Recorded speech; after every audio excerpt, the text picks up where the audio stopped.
Hello दोस्तों, welcome to main point study. I hope आप सारे के सारे ठीक हो। तो आज हम करने वाले हैं कक्षा 11वीं की पॉलिटिकल साइंस के मोस्ट इंपॉर्टेंट क्वेश्चन। बहुत ज्यादा इंपॉर्टेंट क्वेश्चन है।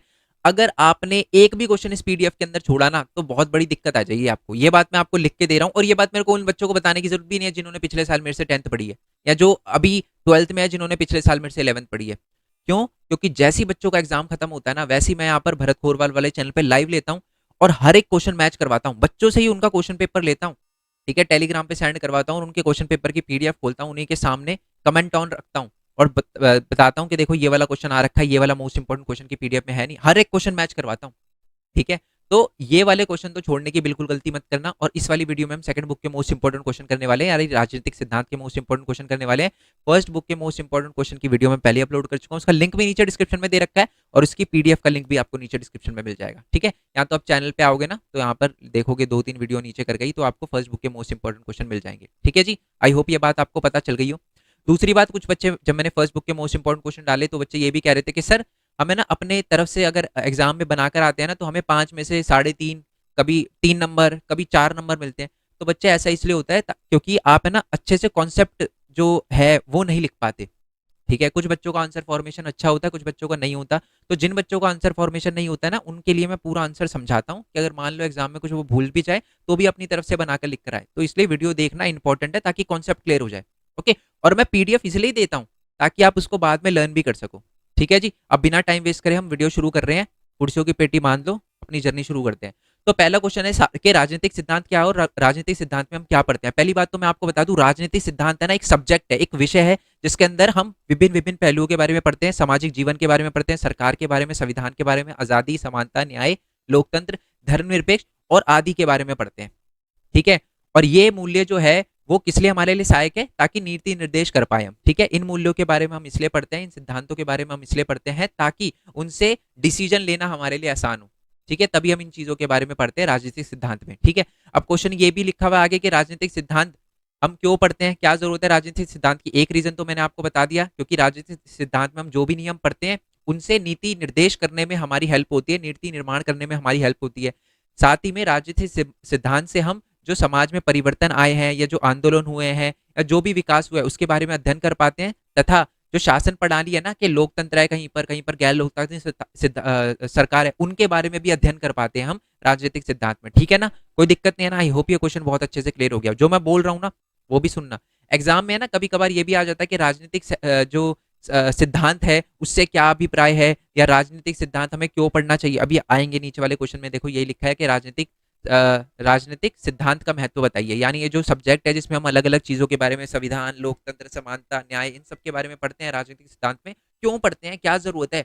आपसे ये पूछा जा सकता है राजनीतिक सिद्धांत का महत्व बताइए, हमारे लिए पढ़ना क्यों जरूरी है, या राजनीतिक सिद्धांत की क्या आवश्यकता है। घुमा फिरा के क्वेश्चन आ सकता है। मैंने बोला था ना क्वेश्चन घुमा फिरा के भी आ रहे हैं आजकल 3-4 सालों के अंदर, जो मैंने 1-2 सालों के अंदर जो नोटिस किया। तो इसलिए अच्छे से जो मैं बोल रहा हूँ बहुत ध्यान से सुनना, ठीक है। और वीडियो को है ना स्पीड में मत मत करके मत देखना, क्योंकि मैं ऐसे नहीं कहता, मैं हमेशा वीडियो में कहता हूँ कि 2x करके देख लो, 1.5x करके देख लो, बट इस वाली वीडियो को थोड़ा आराम से देखना इंपॉर्टेंट है, क्योंकि कॉन्सेप्ट की क्लियरिटी होना इंपॉर्टेंट है, ठीक है। चलो, तो बेसिकली राजनीतिक सिद्धांत के बारे में हम क्यों पढ़ते हैं, मतलब इस सब्जेक्ट में हम बहुत सारी अलग अलग चीजें क्यों पढ़ रहे हैं। तो पहली चीज तो यह है कि न्याय और समानता जैसे अन्य सिद्धांतों के बारे में हम सुव्यवस्थित सोच का विकास कर सके, इसी के लिए। मतलब न्याय क्या है और न्याय के बारे में समझ सके, समानता क्या उनके बारे में समझ सके, और जो भी सिद्धांत है धर्मनिरपेक्ष जो हमने ऊपर देखे अलग अलग सिद्धांत है उनके बारे में एक अच्छी सोच का विकास कर सके, इसलिए राजनीतिक सिद्धांत का होना बहुत ज्यादा जरूरी है। नेक्स्ट है कि तर्क संगत और प्रभावी ढंग से संवाद कर सके, बातचीत कर सके। जब आपको लोकतंत्र के बारे में पता ही नहीं होगा तो दूसरों से लोकतंत्र के बारे में क्या बहस करोगे आप नेताओं से, है ना। तो इसी के लिए बहुत ज्यादा इंपॉर्टेंट है। तीसरा, कुशल और प्रभावी राजनीतिक निर्णय लेने के लिए सहायता करता है। यानी अगर हम राजनीतिक सिद्धांत पढ़ेंगे ना तभी तो अच्छे निर्णय ले पाएंगे। लोकतंत्र के बारे में, समाज के बारे में, जीवन के बारे में, धर्मनिरपेक्ष के बारे में जब हम पढ़ेंगे तभी तो अच्छे डिसीजन ले पाएंगे, है ना। नेक्स्ट है कि अंतर्राष्ट्रीय जगत की जानकारी प्राप्त करने में भी हेल्प मिलती है, क्योंकि राजनीतिक सिद्धांत में ना हम जैसे मान लो धर्मनिरपेक्ष के बारे में पढ़ रहे हैं तो अलग अलग देशों की धर्मनिरपेक्षता के बारे में पढ़ते हैं, तो अलग अलग जो अंतर्राष्ट्रीय जगत है उनकी भी जानकारी प्राप्त करने में हमारा राजनीतिक सिद्धांत हमारी हेल्प करता है।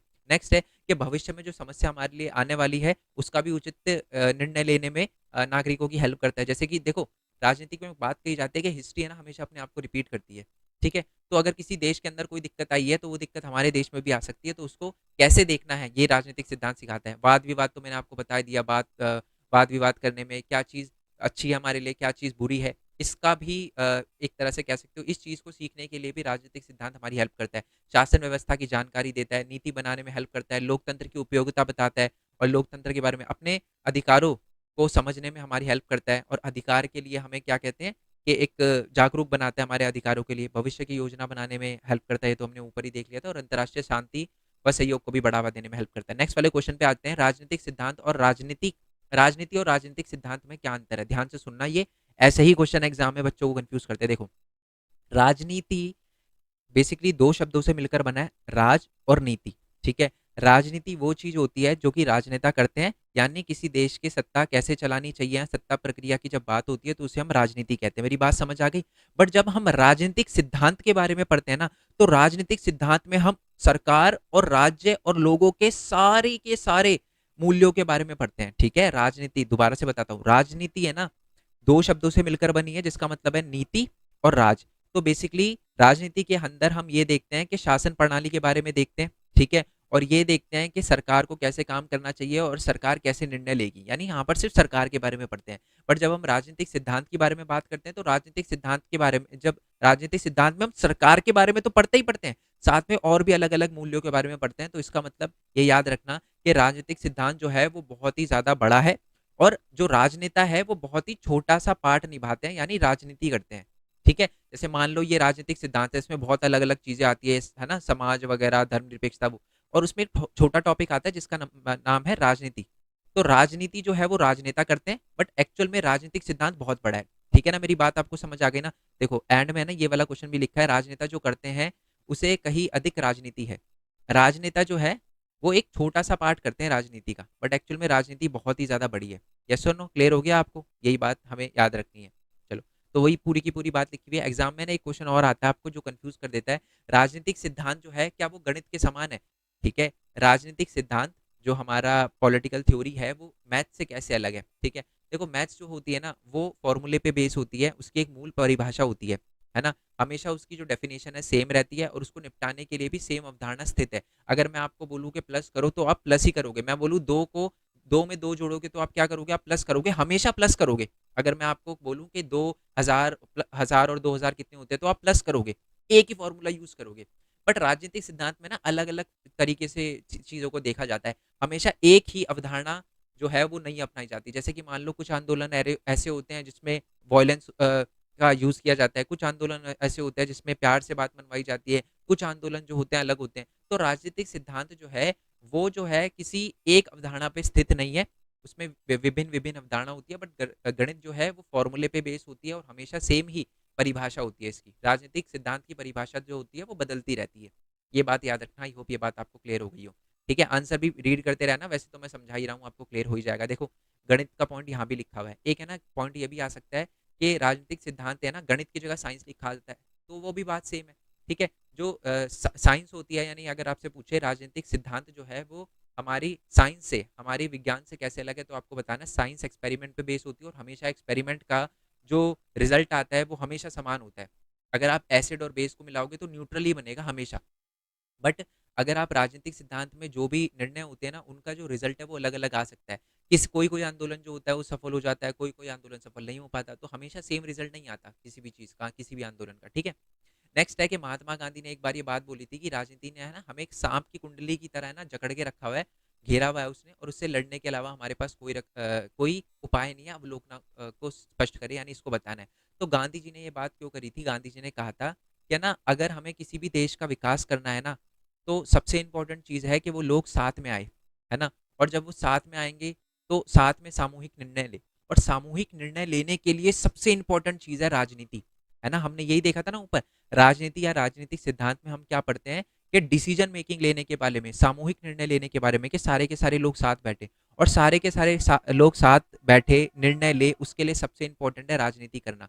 तो हाँ, राजनीति में कुछ दिक्कतें भी आती है, बट राजनीति करना हमारे लिए बहुत ज्यादा इंपॉर्टेंट है, क्योंकि अगर हम राजनीति नहीं करेंगे तो लोगों का विकास हो ही नहीं पाएगा, कभी भी हम साथ बैठ के कोई भी डिसीजन ले ही नहीं पाएंगे। देखो यही लिखा हुआ है, कोई भी समाज किसी भी प्रकार के राजनीतिक संगठन या सामूहिक निर्णय लेने के बिना अस्तित्व में रह ही नहीं सकता।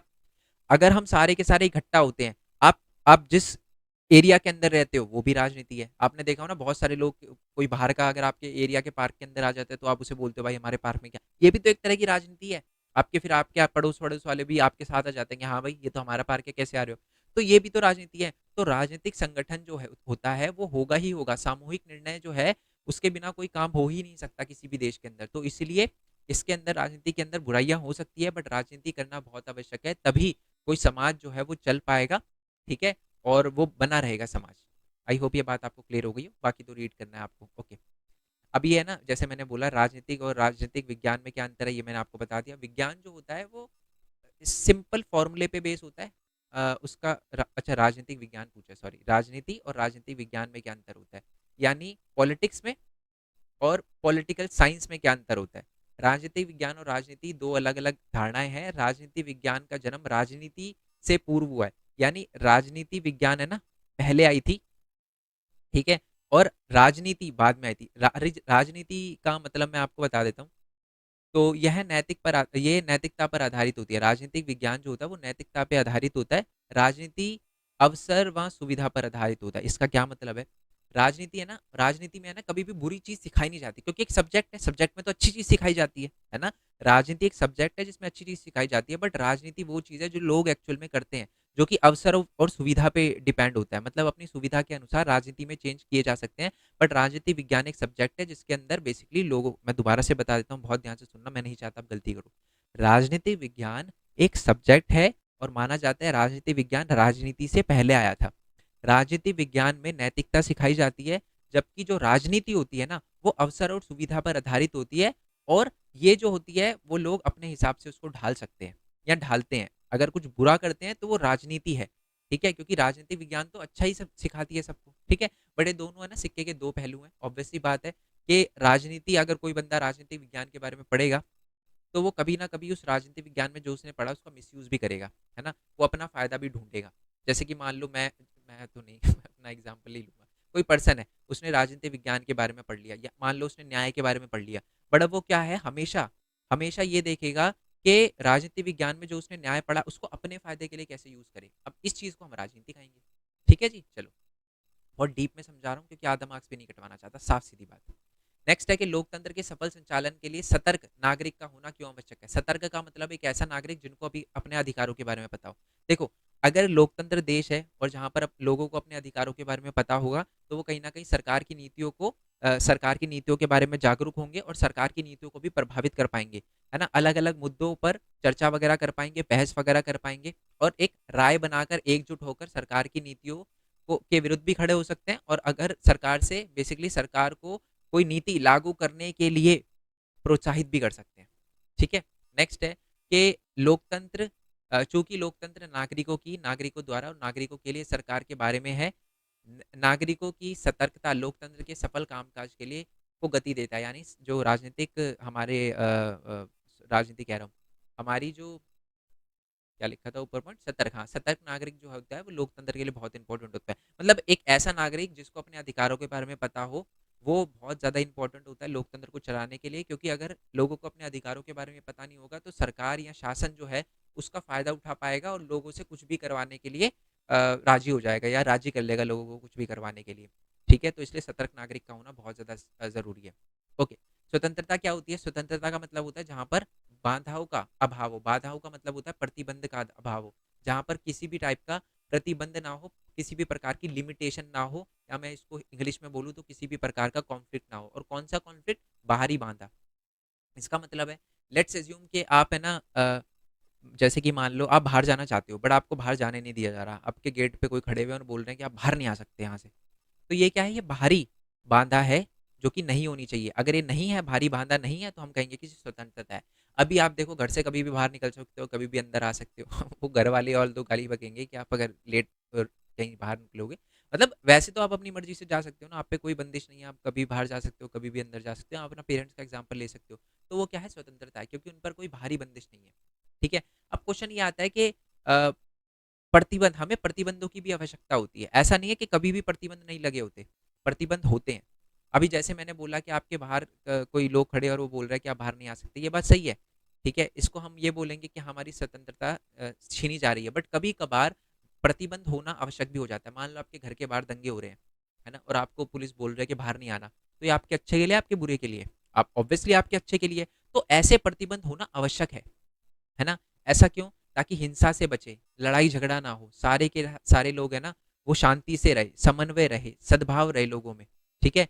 लोगों के अधिकारों की रक्षा हो, ठीक है? ऑब्वियस सी बात है, अगर मैं रोड पे तलवार लेके निकल जाऊं और मैं बोलूं कि मेरा अधिकार है कि मैं किसी को भी तलवार से उड़ा सकूं, क्या ये सही में अधिकार है मेरा? क्या ये किसी कोई सेंस बनता है इस बात का? नहीं बनता ना, ठीक है? तो ऐसा ना हो सभी लोगों की। अब मैं तो अपने अधिकार की रक्षा कर रहा हूँ, मान लो तलवारबाजी करके लोगों को गर्दनें उड़ा के मैं तो बोल रहा हूँ कि जी मैं तो अपने स्वतंत्रता का अधिकार का फायदा उठा रहा हूँ, बट दूसरे की स्वतंत्रता को नुकसान हो रहा है ना? तो अब ये चीज याद रखना जो भी मैंने बोला, क्योंकि इससे रिलेटेड नेक्स्ट टॉपिक है, ठीक है? तो ऐसा ना तो अगर आप कुछ गलत करते हो, अगर आप पे कोई भी किसी भी टाइप का प्रतिबंध नहीं होगा, तो आप दूसरे के अधिकारों के लिए प्रॉब्लम बन सकते हो। तो ऐसा ना हो, दूसरे के अधिकारों की भी रक्षा हो, सभी के अधिकारों की रक्षा हो, इसलिए प्रतिबंध होना जरूरी है, ठीक है? और समाज में भी अराजकता ना फैले, न्याय हो, समाज अच्छे से चले, इसके लिए बहुत ज्यादा जरूरी है प्रतिबंध। नेक्स्ट है हानि सिद्धांत। अच्छा जी, आ जाओ जी उसी उसी वाले पॉइंट पे जो मैंने आपको बताया। हानि सिद्धांत ये कहता है कि किसी भी बंदे से, ये देख पहले मैं पढ़ देता हूँ, ठीक है? किसी के कार्य करने के स्वतंत्रता में व्यक्तिगत या सामूहिक रूप से हस्तक्षेप करने का इकलौता लक्ष्य आत्मरक्षा है। इसका मतलब मैं सिंपल बताता हूँ, अपनी स्वतंत्रता का उपयोग करना बिना दूसरे की स्वतंत्रता को हानि पहुंचाए, उसे कहते हैं हानि सिद्धांत। मेरी बात समझ रहे हो? मैं अगर बाहर रोड पे निकल रहा हूँ, है ना, और मैं सिर्फ घूम रहा हूँ, तो मैं घूम सकता हूँ क्योंकि मेरे घूमने से किसी दूसरे को कोई प्रॉब्लम नहीं है। बट मैं बाहर निकलता हूँ और रिवॉल्वर लेके निकल रहा हूँ और जहां मिल रहा है लोगों को मार रहा हूँ, तो मेरी वजह से दूसरों के वो है ना स्वतंत्रता को हानि पहुंच रही है। अब लोग डरेंगे बाहर निकलने से पहले, क्यों? क्योंकि मैं तो गोले चला रहा हूँ रोडों पे, है ना? मैं ऐसे एग्जाम्पल ले रहा हूँ, बट आई होप आपको समझ आ रहा हो। तो ये क्या है? यही कहता है हानि सिद्धांत, कि बेसिकली अपने उसका उपयोग करना स्वतंत्रता का बिना दूसरे की उस पे हानि बिना दूसरे की स्वतंत्रता को हानि पहुंचाए, इसे ही कहते हैं हम हानि सिद्धांत, ठीक है? जे एस मिल ने ये कहा था, उन्होंने दो विभेद बोले थे। उन्होंने बोला था एक स्व संबंध होता है, एक पर संबंध होता है। स्व संबंध जिसका प्रभाव केवल कार्य करने वाले व्यक्ति पे होता है। अगर आप कुछ कर रहे हो और आपसे केवल आप ही को प्रॉब्लम या आप ही को प्रभाव पड़ रहा है, जैसे कि आप पढ़ रहे हो, इंटेलिजेंट कौन बन रहा है? आप बन रहे हो। आप है ना, जैसे मान लो पटाखे फोड़ रहे हो, इससे प्रभाव किस पे पड़ रहा है? आप पे पड़ रहा है बस, ठीक है? ये वाला एग्जाम्पल अच्छा है। अगर आप पटाखे फोड़ रहे हो तो इस पे आप पे प्रभाव पड़ रहा है, तो आप पटाखे फोड़ सकते हो। बट अगर कोई आप बम फोड़ रहे हो, मतलब कोई टेररिस्ट है वो बम फोड़ रहा है, तो वो क्या है? वो गलत है। क्यों? वो पर संबंध है, क्योंकि उसके बम फोड़ने से दूसरों को भी हानि होगी, दूसरों को भी लग सकती है। लग क्या सकती है? उसकी इंटेंशन ही है बम फोड़ना, लगेगी लगेगी, है ना? तो ये गलत है। तो यही कहा गया है कि सहसंबंध होना इंपॉर्टेंट है। मतलब सहसंबंध हो सकता है अगर आपके कार्यों से सिर्फ आपको प्रॉब्लम हो रही है या आपको आप पे प्रभाव पड़ रहा है, तो वो है सब संबंध। बट पर संबंध वो होता है जब आपके कुछ करने से दूसरों को भी हानि पहुंच रही है, तो इसलिए सरकार इस पे प्रतिबंध लगाती है। इसलिए टेररिस्ट को फिर सरकार फिर है कुछ को तो उड़ा देती है, कुछ को पकड़ के जेल में डालती है, अगर बच जाता है तो, है ना? वैसे तो उड़ाना ही ज्यादा बढ़िया रखता है टेररिस्ट को तो। ठीक है जी, आई होप ये बात आपको क्लियर हो गई हो। तो व्यक्ति के दो कार्य होते हैं, एक तो सहसंबंध कार्य, मतलब दो कार्य करता है, एक पर संबंध कार्य। सहसंबंध कार्य होते हैं जिससे सिर्फ आपको प्रभाव पड़ रहा हो, पर संबंध कार्य होते हैं जिससे दूसरों को प्रभाव पड़ रहा हो। और अगर दूसरों को प्रभाव जो पड़ रहा है और अगर वो गलत चीज है, अगर आप कुछ जैसे कि मान लो आप समाज में कुछ बढ़िया कर रहे हो तो वो तो ठीक है, बट आप समाज में कुछ गलत कर रहे हो जिससे दूसरों को भी प्रॉब्लम हो रही है, तो वो पर संबंध कार्य है। और हानि सिद्धांत कहता है कि ऐसा नहीं करना चाहिए, सरकार को ऐसे काम को रोकना चाहिए, ठीक है? चलो, तो सरकार इसीलिए लोगों पे प्रतिबंध लगाती है। नकारात्मक स्वतंत्रता और सकारात्मक स्वतंत्रता। नकारात्मक स्वतंत्रता क्या होता है? जहां पर कोई भी प्रतिबंध ना हो, ठीक है? जैसे मैंने बोला ना, किसी भी टाइप का प्रतिबंध ना हो, आप कुछ भी कर सको, ये होता है नकारात्मक स्वतंत्रता, जो कि नहीं होनी चाहिए। सकारात्मक स्वतंत्रता क्या कहती है कि स्वतंत्रता भी होनी चाहिए, उस पर प्रतिबंध भी होना चाहिए, छोटे मोटे प्रतिबंध भी होना चाहिए, इसी को कहते हैं हम सकारात्मक स्वतंत्रता। ठीक है जी, आई होप ये बात आपको क्लियर हो गई हो कि इसमें है ना बेसिकली प्रतिबंध होते हैं, बट वो प्रतिबंध जो कि आवश्यक है ताकि जो समाज है वो अच्छे से चल पाए, ठीक है?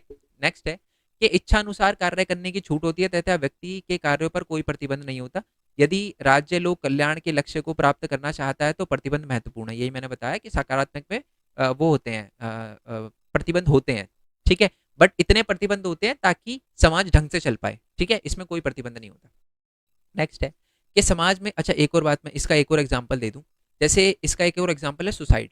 आपको पता है अगर आप सुसाइड करते हो ना और आप बच गए तो आप पे भी कार्रवाई हो सकती है।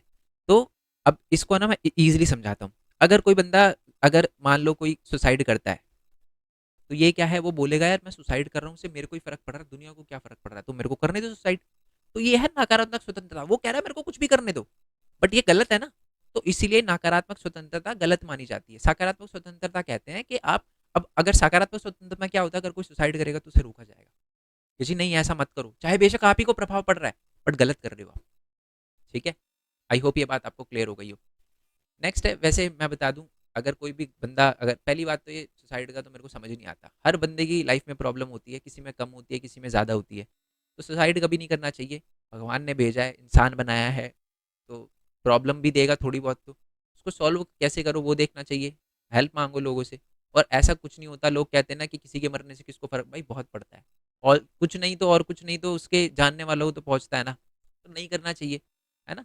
चलो, समाज में अराजकता फैलने का डर बना रहता है ना, ऑब्वियस सी बात है। नकारात्मक स्वतंत्रता कह रहे जी कुछ भी कर सकते हैं हम, तो फिर तो डर फैलेगा, इसमें कोई डर नहीं होता। नेक्स्ट है कि यह क्षेत्र व्यक्तिगत और निजी क्षेत्र में आता है, जैसे मैंने बता दिया, इसका एग्जांपल सुसाइडल थॉट्स वगैरह होते हैं, जो कि नहीं है, वो नहीं होने चाहिए, गलत है। यह क्षेत्र व्यक्तिगत और सामाजिक क्षेत्र में आता है, यानी यहाँ पर समाज की बात होती है कि समाज में कोई भी गलत तरह का मतलब प्रतिबंध होने चाहिए, कोई भी कुछ ना कर पाए, ये सामाजिक होता है ताकि समाज का भला हो सके। ठीक है, इसके समर्थक है जॉन स्टुअर्ट मिल हो गए, ठीक है, एफ एस हॉक हो गए, और यहाँ पर जो है टी एच ग्रीन और प्रोफेसर इसिया हो गए इसके वो क्या कहते हैं उसको, सपोर्टर। स्वतंत्रता के प्रकारों को परिभाषित कीजिए। जस्ट सेकंड में एक बार देख लूँ कि वीडियो चल रही है नहीं चल रही, क्योंकि मैंने पिछली बार वीडियो बनाई थी तो वो पता चला कि यार तार ही हटी हुई थी। चलो नेक्स्ट वाले टॉपिक पे आते हैं, स्वतंत्रता के प्रकार प्रकार बताइए। एक होता है प्राकृतिक स्वतंत्रता, एक होती है व्यक्तिगत स्वतंत्रता, एक होती है राजनीतिक स्वतंत्रता, एक होती है आर्थिक स्वतंत्रता। व्यक्तिगत स्वतंत्रता ये कहती है कि अ, व्यक्ति पे किसी टाइप का प्रतिबंध नहीं होना चाहिए, वो कुछ भी कार्य करना चाहे तो वो कर सकता है, नेगेटिव नहीं, अच्छे काम अगर वो करना चाहता है, मान लो मैं जॉब पे जाना चाहता हूँ, मैं मेहनत करना चाहता हूँ, मैं पढ़ना चाहता हूँ, तो प्रतिबंध नहीं होना चाहिए, है ना।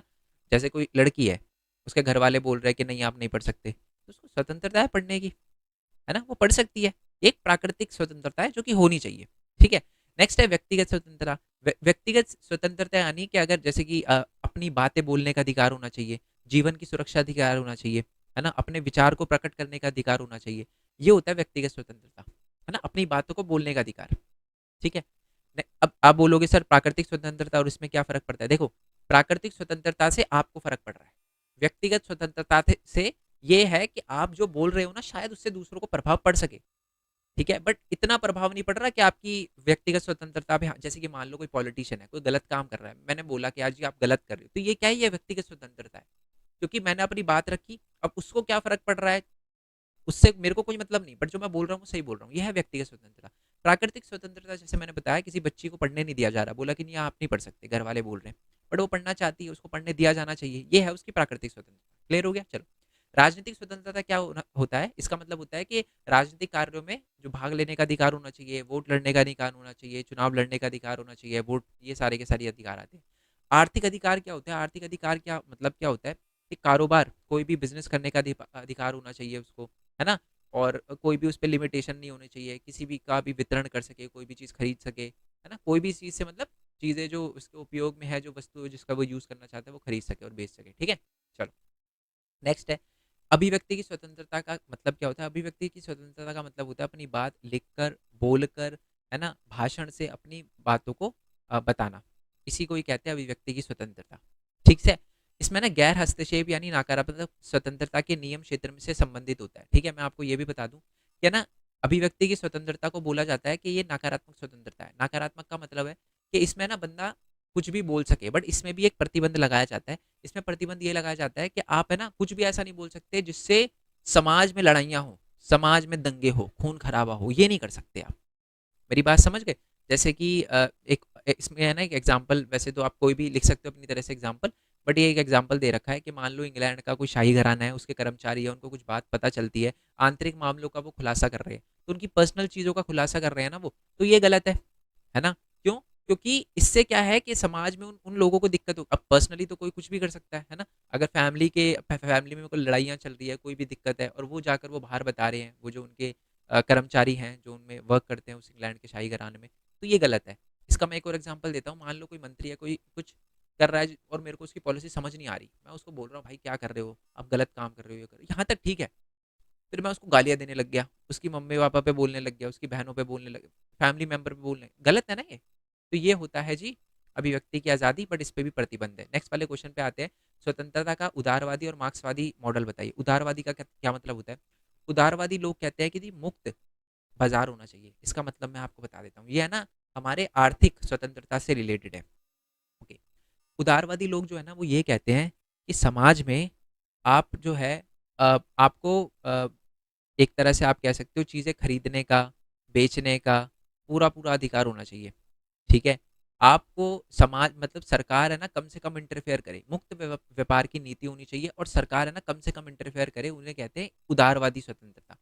ठीक है, इनका कहना है कि स्वतंत्रता होनी चाहिए और बार बार गवर्नमेंट इंटरफेयर ना करे, ये होता है उदारवादी। मार्क्सवादी उल्टा कहते हैं, मार्क्सवादी लोग कहते हैं अच्छा एक और बात बता देता हूँ, उदारवादी लोग ये भी कहते हैं कि अगर समाज में अगर विषमता है, कोई ज़्यादा पैसे कमा रहा है, कोई कम पैसे कमा रहा है, तो सरकार को तब भी इंटरफेयर नहीं करना चाहिए, क्योंकि जो बंदे कम पैसे कमा रहे हैं वो उनकी गलती है, ये उदारवादी लोग मानते हैं।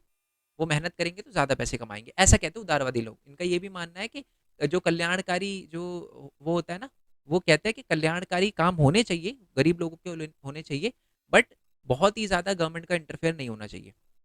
ठीक है, आई होप ये बात आपको क्लियर होगी। तो ये लिखा है, ऐतिहासिक रूप से उदारवादी लोग जो है वो मुक्त व्यापार और राज्य के न्यूनतम पक्ष में थे।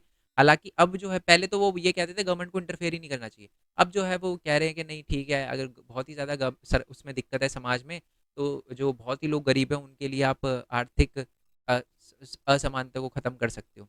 ठीक है, मार्क्सवादी लोग तो ये कहते हैं कि जी आर्थिक स्वतंत्रता होनी चाहिए, सबको बराबर बराबर चीज़ें दो। कोई बंदा अगर 10 घंटे काम, अगर मान लो एक बिजनेसमैन है, उसने 10 बंदों को रख रखा है और 10 में से एक बंदा जो है वो डेली आता है, टाइम पे आता है, सारा काम करता है और बाकी 9 नहीं कर रहे, तो सब फिर भी सबको इक्वल इनकम दो, ये कहते हैं जी हमारे मार्क्सवादी लोग। ठीक है जी, आई होप ये बात आपको क्लियर हो गई, रीड करोगे और अच्छे से क्लियर हो जाएगा। नेक्स्ट है, अब ये 1 मार्क्स में क्वेश्चन आ सकता है, मैंने बोला था ना 1 मार्क्स का नहीं छुड़वाऊंगा। एक है हमारे नेल्सन मंडेला, जिन्होंने बुक लिखी थी लॉन्ग वॉक टू फ्रीडम, याद रखना। और एक है आंग सान सू की, ये मैं कौन है वो मैं आपको बता दूं, ये म्यांमार की एक एक टाइम पे प्राइम मिनिस्टर थी और अभी जेल में है। इन्होंने लिखी थी freedom for fear, freedom from fear, डर से आज़ादी। ओके, नेक्स्ट है कि हमें प्रतिबंधों की आदत विकसित क्यों नहीं करनी चाहिए। मतलब हमेशा है ना, हमें ऐसा नहीं कि हमेशा अगर सरकार कुछ भी बोले कि नहीं यहाँ नहीं जा सकते, ये नहीं कर सकते, तो इतनी भी आदत नहीं होनी चाहिए उसमें। क्यों? क्योंकि इससे है ना फिर हम अपने अधिकारों से समझौता करेंगे।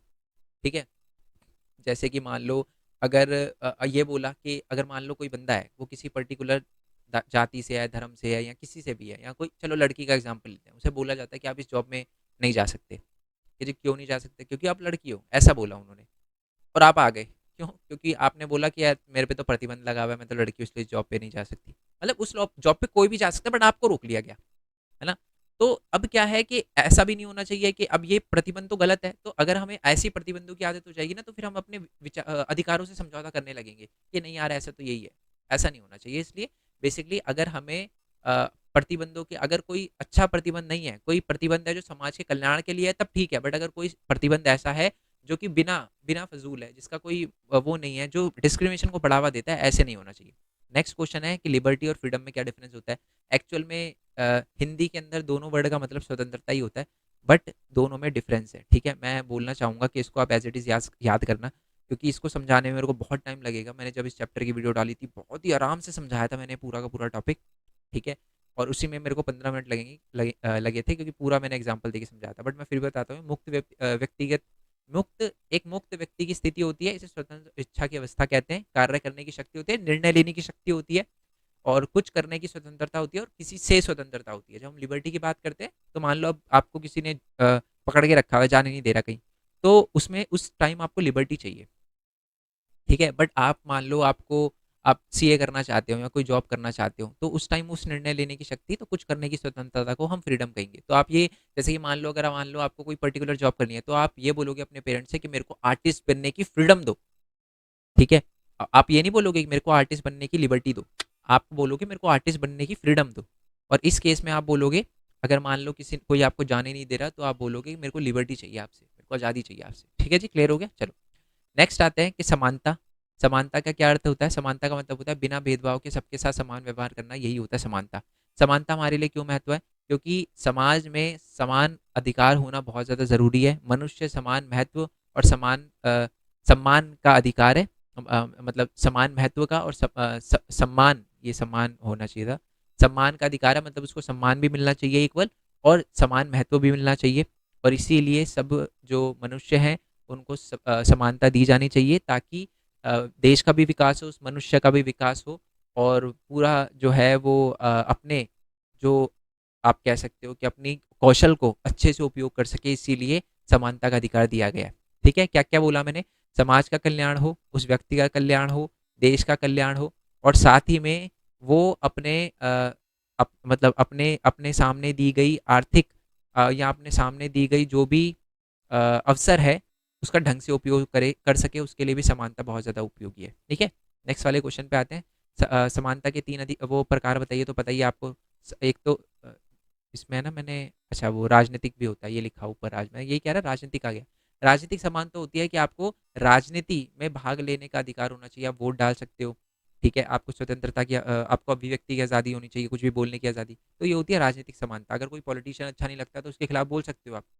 ठीक है, बट हाँ, बहुत कुछ नहीं बोल सकते, मैंने आपको बताया ना, फैमिली पे नहीं जा सकते उसके, बट उसकी कोई पॉलिसी खराब है तो बोल सकते हो, होती है राजनीतिक समानता। सामाजिक समानता क्या होती है कि समाज में सबको समान अधिकार मिले। ठीक है, भेदभाव ना आपके साथ, एक बच्चे को पढ़ाया जा रहा है दूसरे बच्चों को नहीं पढ़ाया जा रहा, एक को ज़्यादा वेतन दिया जा रहा है आपको कम वेतन दिया जा रहा है, एक को जो है वो मतलब पढ़ाया जा रहा है दूसरे को नहीं पढ़ाया जा रहा है। मैं एग्जांपल दे चुका हूँ, जैसे महिलाओं के साथ होता था पहले, है ना। एक को पार्क में जाने दिया जा रहा है, दूसरे को रोक दिया जा रहा है, एक को कुएं से पानी निकालने दिया जा रहा है दूसरे को नहीं निकालने दिया जा रहा। आप बोल रहे सर कुएं का एग्जाम्पल क्या है, ये तो गलत, ये कौन सा एग्जाम्पल है? मैं आपको बता दूं, बहुत सारी ऐसी जगह है, आज भी कुछ ऐसी जगह है, सारी तो नहीं, जहाँ पर ऐसे थोड़ा डिस्क्रिमिनेशन होता है ना। चलो, आर्थिक समानता क्या होती है? आर्थिक समानता होती है, ये बहुत इंपॉर्टेंट है, बच्चे ये लिख कर आते हैं आर्थिक समानता में कि सबको पैसे इक्वल मिलने चाहिए। नहीं बच्चे, आर्थिक समानता का मतलब है कि सबको अपनी आर्थिक या धन कमाने के लिए समान अवसर मिलने चाहिए, इसी को कहते हैं हम आर्थिक समानता। यानी उनको अपनी हालत सुधारने का मौका मिलना चाहिए। मेरी बात समझ रहे हो? जैसे कि मान लो कि जैसे कि कोई पर्टिकुलर जॉब है, गवर्नमेंट की कोई जॉब है, ठीक है, उसमें आपने देखा कभी ये बोला गया है कि जी आप इस धर्म से हो, आप वो नहीं कर सकते, फॉर्म नहीं भर सकते, आप इस धर्म से हो, आप फॉर्म नहीं हो, आप जाति ये है आपकी, आप लड़की हो, ऐसा तो कभी नहीं होता, है ना। क्यों नहीं होता? क्योंकि आर्थिक समानता है, सबको अपनी स्थिति सुधारने का, है ना, धन कमाने का पूरा पूरा अधिकार है, उसके लिए उसको समानता है। ठीक है, चलो, अब समानता को बढ़ावा कैसे दे सकते हो? दो काम करके, एक तो विभेद बर्ताव द्वारा समानता, एक होता है सकारात्मक कार्रवाई। तो मैं आपको एक बात और बता देता हूँ, एक नीचे एक और क्वेश्चन आएगा, आपने सुना होगा आरक्षण। आरक्षण का मतलब होता है कुछ लोगों को है ना जॉब में रिजर्वेशन दी जाती है, SC ST कोटा सुना होगा आपने। ठीक है, तो क्या ये समानता के अधिकार को काटता है? क्या उस समानता के अधिकार की अवहेलना करता है? तो आपको बोलना है नहीं। देखो, इसको इस तरीके से समझो, कोई बच्चा SC है, उसकी फैमिली कंडीशन बिल्कुल अच्छी नहीं है, कोई बच्चा रिच है और वो जनरल कैटेगरी का है, ये हमेशा ट्रू नहीं होता, बट मैं आपको एग्जांपल दे के समझा रहा हूँ बस। ठीक है, ये मैक्सिमम केसेस में ऐसा ही होता है। तो अगर कोई बच्चा बहुत गरीब फैमिली से है, तो वो मान लो किसी कॉलेज के एग्ज़ाम के लिए तैयारी कर रहा है, ठीक है, वो बहुत मेहनत करता है, बहुत मेहनत करता है, वो दोस्तों से मांग के बुकें वगैरह पढ़ता है और उसके 85% मार्क्स आते हैं उस एग्ज़ाम में। ये बच्चा रिच है, ये इसके पेरेंट्स ने दुनिया के बेस्ट टीचर, भारत के जो one of the best teacher को बुला के इसको पढ़ाया, ऑनलाइन कोचिंग के पैसे दिए, सब कुछ दिया इसको, इसने बच्चे ने खुद ही घर पे बैठ के पढ़ाई करी थी, इसने सब कुछ किया, और इसके आते हैं 92% नंबर। अब आप अगर देखो तो इस बच्चे ने भी पूरी मेहनत करी थी, शायद अगर इसको टीचर मतलब इसको भी वो कोचिंग मिलती तो शायद ये 95 लिया था। तो इसीलिए ऐसे बच्चों को बढ़ावा देने के लिए क्या है, आरक्षण दिया जाता है। तो आप ध्यान से देखोगे ना, समानता का मतलब है ना सबको समान चीजें प्रोवाइड करना नहीं होता, समानता का मतलब होता है सबको इक्वल लेवल पे लाना। तो गवर्नमेंट उसको रिजर्वेशन दे के ना इसको उसी बच्चे के इक्वल ला रही है, ताकि ये दोनों समान आमने सामने आ पाए, क्योंकि उसको कहीं ना कहीं संसाधनों का अभाव था, इसलिए वो पीछे रह गया। ठीक है, तो आप समानता को कैसे बढ़ा दे सकते हो? सकारात्मक कार्रवाई करके, उसमें यही आता है कि आरक्षण वगैरह दे के आप क्या कर सकते हो, सकारात्मक कार्रवाई करके समानता को बढ़ावा दे सकते हो, जैसे इसमें दिया गया इस केस में। ठीक है, विभेद बर्ताव करके भी आप समानता को कायम कर सकते हो। अब इसका क्या मतलब है? आप किसी से भेदभाव करके समानता ला सकते हो। आप बोलोगे सर भेदभाव करके समानता का क्या मतलब है? आप एग्जाम दे रहे हो और आपका पेपर 100 नंबर का आता है, आपके पीछे या आपके क्लास में एक बच्चा है जिसको देखने में प्रॉब्लम होती है, लिखने में प्रॉब्लम होती है, उसका पेपर आता है 50 नंबर का, ठीक है? तो ये भेदभाव है? बिल्कुल भेदभाव है। कब क्या, बट ये भेदभाव अच्छा है? आप बोलोगे बिल्कुल अच्छा है। क्यों? क्योंकि शायद आपके लिए जो 100 मार्क्स का पेपर है, जो जितना टफ है, उतना ही उस बच्चे के लिए 50 मार्क्स का हो, क्या पता ज़्यादा ही हो।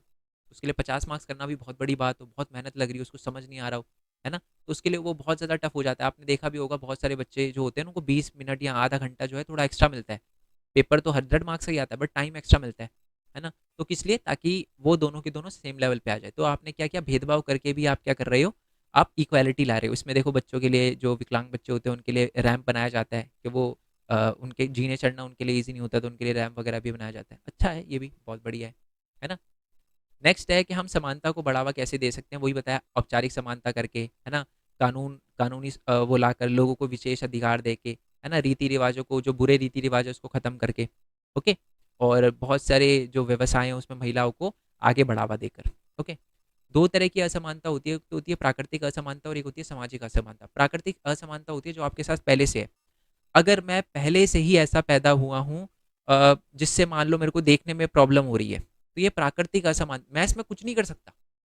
ये मेरी प्राकृतिक असमानता है, मेरे पास बचपन से है। बट सामाजिक असमानता वो होती है जब, जो समाज ने बनाई है। अब जैसे कि जिसको है ना देखकर आप नहीं बता सकते, जैसे कि मान लो कोई बंदा खड़ा हुआ है, ठीक है? वो मान लो दो बंदे खड़े हुए हैं, एक बंदे, दोनों साथ में है, एकदम बहुत ही दोस्तों के साथ व्यवहार कर रहे हैं, बट एक बंदे को जब दूसरे बंदे की कास्ट, क्रीड, जेंडर, रिलीजन कुछ भी पता चलता है ऐसा, तो वो भेदभाव करने लगता है। तो ये क्या है? ये सामाजिक असमानता है। क्योंकि स्टार्टिंग में तो सही थे, अगर प्राकृतिक असमानता होती तो पहले ही पता चल जाता। बट सामाजिक असमानता होती है जो समाज ने बनाई है। अब जाति उसने तो बनाई नहीं, वो तो पैदा हो गया, उसे उसने थोड़ा ना डिसाइड किया कि मैं इस जाति में पैदा होऊंगा, ऐसा वाला, ठीक है? पहली बात तो जाति वाति कुछ नहीं होता, जाति कर्म के अनुसार होती है, अपना कर्म अच्छा करो, वही सबसे बड़ी जाति है। नेक्स्ट वाले पॉइंट पे आते हैं, अवसरों की समानता का अधिकार बताइए। और उसमें विभेद, आरक्षण का मैं आपको बता चुका हूँ। अवसरों की समानता होती है कि सबको समान अवसर दिया जाना चाहिए, ठीक है? और बट इसमें भी मैंने आपको बताया कि समाज में जो नौकरी वगैरह होती है ना, ये समान अवसर दिए जाने चाहिए, उसको कहते हैं। और जो आरक्षण का है, मैं आपको बता चुका हूँ कि यहाँ आरक्षण जो है वो हमारे समानता के अधिकार का विरोध नहीं करता। समानता का मतलब होता है कि सबको समान लेवल पे लाना, ना कि सबको बराबर चीज़ें प्रोवाइड करना, ठीक है जी? चलो, नेक्स्ट है मार्क्सवादी और उदारवादियों के बारे में मैं आपको बता चुका हूँ। मार्क्सवादी आर्थिक संशोधन पर जनता के नियंत्रण करके समानता की स्थापना करने का प्रयास में विश्वास रखते हैं। मार्क्सवादी लोग कहते हैं यार, गवर्नमेंट को इंटरफेयर करना चाहिए, सरकार को इंटरफेयर करना चाहिए, खुली प्रतिस्पर्धा जो है वो नहीं होनी चाहिए, ठीक है? सबको इक्वल मिलना चाहिए। उदारवादी लोग उल्टा बोलते हैं, ये कहते हैं कि जी सबको खुली छूट होनी चाहिए, सरकार जो है वो इंटरफेयर ना करे, है ना? और प्रतिस्पर्धा होनी चाहिए, खुली प्रतिस्पर्धा द्वारा सभी वर्गों के योग्य व्यक्ति को बाहर निकालने में यकीन रखना चाहिए। मतलब ये नहीं देखो कि उसका बैकग्राउंड क्या है, कुछ मत देखो, सीधा आप, अगर वो बच्चा अच्छा कर रहा है तो अच्छा रखो, बुरा कर रहा है तो बुरा कर रहा है, उसके उसके कास्ट वगैरह मत देखो, उसको रिजर्वेशन वगैरह मत दो, ठीक है? एक्चुअली मार्क्सवाद भी सही है, ये भी सही है, बट दोनों बीच में रास्ता आता है। जैसे मैंने आपको बताया, आरक्षण थोड़ा बहुत ज़रूरी है, कुछ लोगों की स्थिति बहुत ही खराब होती है तो उनके लिए बहुत ज़रूरी है। पहले मेरे को भी लगता था यार आरक्षण गलत है यार, नहीं देना चाहिए, पर बाद में यार जब, क्योंकि हमने बहुत छोटी दुनिया देखी है, हमें लगता है कि भारत हमारे आसपास ही है, हमारा स्कूल, हमारी फैमिली, हमारा घर, यही भारत है। बट भारत बहुत बड़ा है, बहुत सारी ऐसी चीज़ें होती है भारत में जो ज़रूरी है उसके लिए आरक्षण, ठीक है? नेक्स्ट वाले क्वेश्चन पे आते हैं, राजनीतिक समानता और आर्थिक समानता के बिना धोखा मात्र है। यानी राजनीतिक समान, आर्थिक समानता अगर नहीं है ना किसी बंदे को, तो राजनीतिक समानता का कोई फायदा नहीं है। भूखे पेट उस बंदे को कोई फर्क नहीं पड़ता कि कौन जीतेगा कौन नहीं जीतेगा। तो यही है कि न्यूनतम आवश्यकताओं की पूर्ति के अभाव में व्यक्ति अपने राजनीतिक फैसलों का महत्व नहीं समझ पाता। आपने देखा, जो बंदे जिनकी फैमिली स्थिति अच्छी नहीं होती ना, फैमिली की कंडीशन अच्छी नहीं होती, वो 500 रुपये में किसी भी पार्टी को वोट देने के लिए रेडी हो जाएंगे। क्यों? क्योंकि फैमिली कंडीशन खराब है उनकी, पैसे नहीं है, है ना? तो उनको फिर कोई फर्क नहीं पड़ता कि कौन जीते ना जीते। तो आर्थिक अगर असमानता होगी तभी राजनीतिक समानता होगी, ठीक है? तभी वो अपने राजनीतिक जो अधिकार है उनका फ़ायदा उठा पाएगा। ये बेसिकली संयुक्त राज्य अमेरिका में भी आपको पता है कलर के नाम पे भेदभाव होता था, ठीक है? तो उसको ख़त्म करने के लिए उन्होंने क्या किया, 1964 में एक सिविल राइट्स मूवमेंट दिया था, जिसमें बोला कि रंग भेद की रीति का वो होगा, कि उसको ख़त्म कर दिया जाएगा और कलर के नाम पे भेदभाव नहीं होगा। बट आज भी होता है अमेरिका में, ठीक है? नेक्स्ट आते हैं हमारा, न्याय क्या है? अच्छा, न्याय क्या है उससे पहले मैं आपको बता दूं, ये जो मोस्ट इंपॉर्टेंट क्वेश्चन की पीडीएफ का लिंक जो नीचे डिस्क्रिप्शन में दे रखा है, यहाँ अपने ईमेल आईडी और फ़ोन नंबर, बच्चे क्या कर रहे हैं कि ईमेल आईडी जो है वो अलग डालते हैं, ठीक है, क्योंकि और मेल अलग डाल रहे हैं। आप अपना ईमेल आईडी और फ़ोन नंबर दोनों डालो, ताकि अगर मैं आपसे पूछूं कि आपने क्या करा, क्योंकि मैं व्हाट्सएप पे भी मैसेज करके पूछूंगा बच्चों से कि कैसी चल रही है आपकी तैयारी, कैसी नहीं चल रही, ठीक है। और उसके बाद आपको जाना, ये ना पेज अंडर रिव्यू है, जब ये वीडियो अपलोड होगी शायद मेक पेमेंट का ऑप्शन आ जाएगा, बट अगर नहीं आता तो ये नीचे जो है नंबर दे रखा है, आप इस पर मैसेज कर देना। और वो अगर नहीं होंगे अपलोड तो मैं आपको डायरेक्टली पेटीएम वगैरह से ही करके मैं आपको लिंक सेंड करवा दूंगा पीडीएफ का, ठीक है। ओके, चलो जी, आई होप ये बात आपको क्लियर हो गई हो। बाकी तो यहाँ से जहाँ तक मेरे को लगता है खुल ही जाएंगे। याद रखना, मोस्ट इंपॉर्टेंट क्वेश्चन करना बिल्कुल मत भूलना। टाइम देख लेते हैं एक बार कितना हुआ है हमारा। चलो अभी टाइम है, कर लेंगे हमारा ये वाला भी। तो न्याय क्या है और न्याय क्या है हम बताइए। पहले तो न्याय का मतलब आपको पता है। न्याय का मतलब पहले तो मैं आपको बता दूं, जस्टिस से इंग्लिश में जस्टिस कहते हैं, और जस्टिस है ना लैटिन भाषा से निकला हुआ, जस्ट शब्द से निकला है जस्टिस। अब जस्ट का मतलब क्या होता है, जस्ट का मतलब होता है बंधन, ठीक है, बाउंड, बाइंड नहीं आएगा, बाउंड आएगा, बाइंड आएगा, टाई जिसको कहते हैं। तो न्याय का मतलब होता है कि एक मनुष्य का दूसरे मनुष्य से जुड़ाव, ठीक है। तो न्याय का मतलब होता है समाज में रहने वाले सभी व्यक्तियों के साथ भेदभाव के बिना संबंध या हक वगैरह उचित संबंध बनाए रखना और उनमें भेदभाव ना करना। यानी मैं हूँ और आप हो, अगर अ, आपके साथ कोई चीज़ आपको दी जा रही है बट मेरे को नहीं दी जा रही, तो ये क्या है, ये हम दोनों में इक्वालिटी नहीं है, ये सेम बंधन क्रिएट नहीं कर रहा, ये सेम जस्ट क्रिएट नहीं कर रहा। उसके लिए सबको न्याय होना चाहिए, जो चीज़ जो अधिकार आपको मिल रहा है वो अधिकार मेरे को भी होने चाहिए, ठीक है। अब है ना, न्याय के जो होते हैं वो चार आयाम होते हैं। एक तो होता है विधिक न्याय, विधिक न्याय जो हमारी न्यायपालिका हमें प्रोवाइड करती है, यानी कानून की नज़र में सभी इक्वल है, ये कहता है विधिक न्याय, है ना। आपको क्या कानूनी अधिकार है, बिल्कुल, जो अधिकार आपको कानूनी है ना वही मेरे को है। ऐसा नहीं है कि आप किसी पे गोली चलाओगे तो आप बच जाओगे, या मैं किसी पे गोली चलाऊंगा तो मैं जेल में, नहीं, दोनों ही जेल में जाएंगे, है ना, दोनों निपट सकते हैं पुलिस वालों के हाथों अगर हम गलत काम करते हैं तो ये क्या है, विधिक न्याय है। विधिक न्याय का मतलब होता है कि न्यायपूर्ण व्यवस्था से कानून की नज़र में, ये देखो लिखा है ना, कोर्ट ऑफ लॉ, कानून की नज़र में सब बराबर होते हैं, ये होता है विधिक न्याय। ओके, नेक्स्ट वाले पे आ जाते हैं। नेक्स्ट होता है कि राजनीतिक न्याय। राजनीतिक न्याय क्या मतलब क्या होता है कि राजनीतिक तौर पर सबको इक्वल अधिकार है, राजनीतिक तौर पे यानी अपनी बात बोलने का, अभिव्यक्ति की आज़ादी का अधिकार है, वोट डालने का अधिकार है, ठीक है, इलेक्शन में खड़े होने का अधिकार है। तो ये होता है राजनीतिक न्याय, इससे कोई आपको छीन नहीं सकता। अगर मान लो आपको वोट डाले नहीं दिया जा रहा, तो आपसे कौन सा आपका राजनीतिक न्याय, आपसे कौन सा न्याय छीना जा रहा है, आपको राजनीतिक न्याय नहीं दिया जा रहा। आप कोर्ट में जाओगे कि जी मेरे को राजनीतिक न्याय नहीं दिया जा रहा। सामाजिक न्याय होता है कि समाज में जो भेदभाव होता है धर्म के नाम पे, जाति के नाम पे, लिंग के नाम पे, जन्म स्थान के नाम पे, है ना, अगर ऐसा हो रहा है तो आपको सामाजिक न्याय नहीं मिल रहा। अगर मान लो लेट्स अज्यूम के मेरे धर्म को लेके मेरे साथ भेदभाव हो रहा है, या मेरी जाति को लेके मेरे साथ भेदभाव हो रहा है, मेरे जेंडर को लेके मेरे साथ भेदभाव हो रहा है, तो ये क्या है कि मेरे को कौन सा न्याय नहीं मिल रहा, मेरे को सामाजिक न्याय नहीं मिल रहा। वो तलाशने के लिए मैं कोर्ट में जाऊंगा और बोलूंगा जी मेरे साथ भेदभाव हो रहा है ना, मेरे धर्म, जाति, लिंग वगैरह या जन्म स्थान के नाम पे। ओके, नेक्स्ट है कि जी आर्थिक न्याय। आर्थिक न्याय, बच्चे यही समझ, आर्थिक न्याय का मतलब होता है, लोगों को लगता है जी पैसे का, आर्थिक न्याय का मतलब होता है कि सबको अपनी आवश्यकताओं को पूरा करने के लिए समान अवसर का अधिकार होना चाहिए, समान आर्थिक अवसर का अधिकार होना चाहिए, उसी को आर्थिक न्याय कहते हैं। बच्चे आर्थिक न्याय, आर्थिक स्वतंत्रता, आर्थिक समानता में सबसे ज्यादा गलती करते हैं, तो ध्यान से सुनना। अगर जैसे कि मेरे को क्या कोई, मान लो मैं क्या जॉब करने की आज़ादी है मेरे को, बिल्कुल है, ठीक है। अगर मान लो मैं किसी जगह जॉब करने जाता हूँ और बोलते हैं कि आप ये जॉब नहीं कर सकते, उनको मेरे जेंडर से कोई लेना मतलब मेरे को मेरे जेंडर से कोई फर्क नहीं पड़ता, मेरे रिलीजन से भी कोई फर्क नहीं पड़ता, मेरे कास्ट से भी कोई, मेरे किसी भी कोई, मेरे जन्म से किसी भी चीज़ से फर्क नहीं पड़ता, बट बोल रहे हैं कि हम नहीं चाहते कि आप पैसे कमाओ, ये बोलते हैं मेरे से। तो ये क्या है, ये आर्थिक न्याय नहीं मिल रहा मेरे को। क्यों? क्योंकि मेरे को भी पूरा पूरा अधिकार है अपने पैसे वगैरह कमाना, अपने भोजन की स्थिति करना, अपने भोजन मतलब पैसे कमाना, ताकि मैं अपने फूड की नीड को पूरी कर पाऊँ, कपड़ों की नीड को पूरी कर पाऊँ, शिक्षा की नीड को पूरी कर पाऊँ। तो इसी के लिए आर्थिक अधिकार होना, ताकि संसाधन वगैरह मेरे को उचित वितरण हो, इसी को कहते हैं आर्थिक न्याय। समझ रहे हो? तो समान अवसर होना, आर्थिक अवसर प्रदान करना इक्वली, इसी को भी कहते हैं हम आर्थिक न्याय। मेरी बात समझ पा रहे हो ना? चलो जी। तो मैं आपको बता दूं कि अ, ये आगे क्या लिखा हुआ है, राजनीतिक न्याय की अवधारणा स्वतंत्रता के आदर्श के साथ घनिष्ठ रूप से संबंधित है। वहीं जो आर्थिक है और कानूनी न्याय समानता और सामाजिक न्याय के भ्रातृत्व से संबंधित है। ये कोई दिक्कत नहीं, पॉइंट नहीं है। अगर वो तीनों की ये बहुत इंपॉर्टेंट क्वेश्चन है जो मैंने अभी चारों के चारों ऊपर न्याय बताया, ठीक है। नेक्स्ट वाले क्वेश्चन पे आते हैं, रॉल्स थ्योरी। लिख लो जी, 100% आपके एग्जाम में आने वाला रॉल्स थ्योरी। रॉल्स थ्योरी क्या होता है? रॉल्स थ्योरी ये कहता है कि कोई भी बंदा बढ़िया डिसीजन तभी ले सकता है जब उसको ना पता हो कि समाज में उसकी स्थिति क्या होगी, और उसे ना पता हो कि उसका उसके डिसीजन लेने से उस पे क्या फर्क पड़ेगा। मेरी बात समझ गए? मैं समझाता हूँ आपको। आपने देखा है कि जब जैसे होता था कि कोई बंदा जैसे आप बैटिंग बॉल, अगर आपने कभी क्रिकेट खेला हो तो कौन बंदा फर्स्ट जाएगा कौन बंदा सेकंड जाएगा, इसके लिए ना एक बंदे की पीठ पे ऐसे उसके पीछे से उसको बोला जाता था उस तरफ देखो, और उसकी पीठ पे ना उसके पीठ के पीछे कोई नंबर या करके बोला जाता था कि फर्स्ट कौन, ये कौन है बता। तो फिर आप नाम लेते थे कि हाँ ये फर्स्ट ये जाएगा, फिर वो दिखाता था कि हाँ ये फर्स्ट है सेकंड है। तो ये क्या है, ये एक तरह का हमारा रोल्स का नियम है, क्योंकि उसे नहीं पता कि भाई मैं को पीछे फर्स्ट की उंगली खड़ी कर रहा है, वो सेकंड की कर रहा है, थर्ड की कर रहा है, फोर्थ की कर रहा है, उसे नहीं पता। तो वो डिसीजन एक बढ़िया डिसीजन माना जाता है। मैं आपको इसका एक लाइव एग्जांपल देता हूँ। याद रखना, कोई भी जो कोर्ट है ना, कोर्ट का जो जज होता है ना, जज अपनी फैमिली के जो केसेस होते हैं ना वो कभी नहीं लड़ सकता, या वो अपने केसेस जो है ना उस पर कभी वो नहीं दे सकता, निर्णय नहीं दे सकता। मान लो मेरी फैमिली से कोई जज है, ठीक है, और मैंने कोई चोरी वोरी कर ली, मेरे को पकड़ के मेरे फैमिली के जज के सामने ले गए, तो वो मेरा केस नहीं देखेगा। ठीक है, क्यों?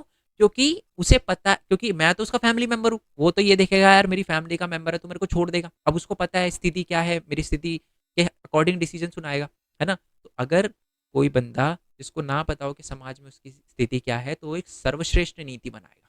तो यही बोला जाता है रॉल्स नियम। तो हर बंदे को है ना कोई भी नियम बनाने से पहले ये चीज हटा देनी चाहिए कि उससे उसको फायदा होगा या नुकसान होगा, ये कहता है रॉल्स का नियम। ठीक है, नेक्स्ट वाले क्वेश्चन पे आते हैं, न्याय के सिद्धांत बताइए। तो वही है, न्याय को कैसे न्याय के सिद्धांत, या तीन सिद्धांत होते हैं न्याय के। समान लोगों के प्रति समान बर्ताव होना चाहिए, समानुपातिक न्याय होना चाहिए। समानुपातिक न्याय का मतलब है जिस तरीके से आप काम करो उसी तरीके से आपको फायदा मिलना चाहिए, और अगर आप कोई गलत काम करो उसी का आपको उतना ही नुकसान होना चाहिए। ठीक है, परीक्षा में बैठने वाले सभी छात्रों को एक जैसे अंक दिए जाए, है ना। ऐसा ना हो कि कोई जैसे कि समानुपातिक न्याय होना चाहिए, जैसे कि मान लो कोई आंसर ये अब बच्चे बोलेंगे कि सर हमें फिर समानुपातिक न्याय नहीं मिलता। जैसे मान लो कोई क्वेश्चन है, आपने भी सेम लिखा, आपके दोस्त ने भी सेम लिखा, एक एक लाइन एक एक वर्ड, उसको 4 नंबर मिलते हैं, आपको 3 नंबर मिलते हैं। अगर ऐसा होता है ना तो टीचर के सामने बोलना कि मैडम ये गलत है, हमको समानुपातिक न्याय नहीं मिल रहा। ठीक है, समानुपातिक न्याय का मतलब होता है कि अगर इक्वल फायदा है, अगर इक्वल चीज लिखी हुई है, सब कुछ इक्वल है, तो इक्वल मार्क्स देने पड़ेंगे।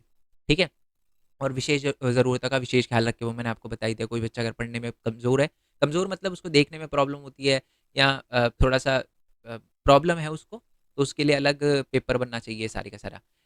न्यायपूर्ण बंटवारा किस प्रकार किया जा सकता है? तो न्यायपूर्ण बंटवारा करने के बहुत सारे उपाय हैं। ठीक है, तो अगर हम चाहते हैं कि समाज में न्यायपूर्ण बंटवारा हो, तो उसके लिए हमें ध्यान रखना पड़ेगा कि जो भी सरकार की नीतियाँ वगैरह है वो लागू हो, और धरातल पे जो गलत चीज़ें हैं जैसे छुआछूत हो गया, है ना, वो खत्म हो जानी चाहिए। और आरक्षण देकर भी हम क्या कर सकते हैं, न्यायपूर्ण बंटवारा कर सकते हैं, है ना। भूमि सुधार कार्यक्रम चला के भी, ऐसे ऐसे नए नए कार्यक्रम चला के भी अमीर लोगों से भूमि लेकर गरीब लोगों को देना, ये भी एक तरह से न्यायपूर्ण बंटवारा है।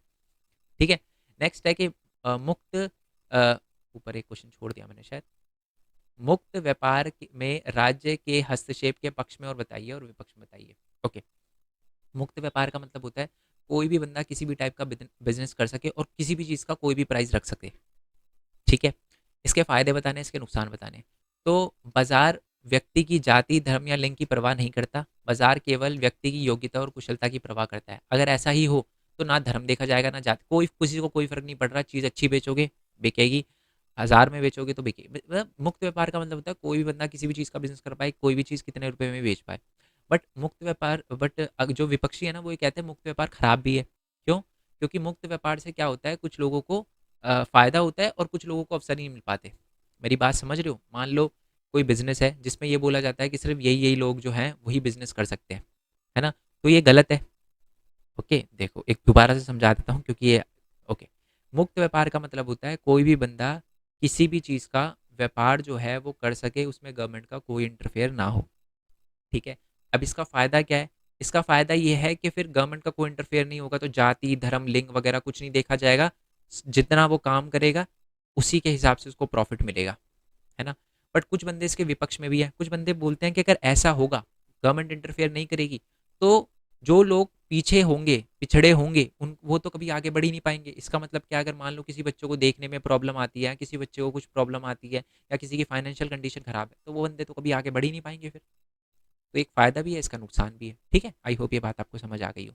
नेक्स्ट है न्याय के संबंध में जर्मन दार्शनिक इमैनुअल कांत के विचारों को लिखे, तो जो इमैनुअल कांत है वो ये बोलते हैं कि हर व्यक्ति की गरिमा होती है, इसलिए हर व्यक्ति को प्राय हर व्यक्ति का प्राय यह है कि उन्हें अपनी प्रतिभा के विकास और लक्ष्य की पूर्ति के लिए समान अवसर प्राप्त होने चाहिए। ये कहता है, मतलब समान अवसर प्राप्त होने चाहिए, ये कहता है इमैनुअल कांत। ठीक है।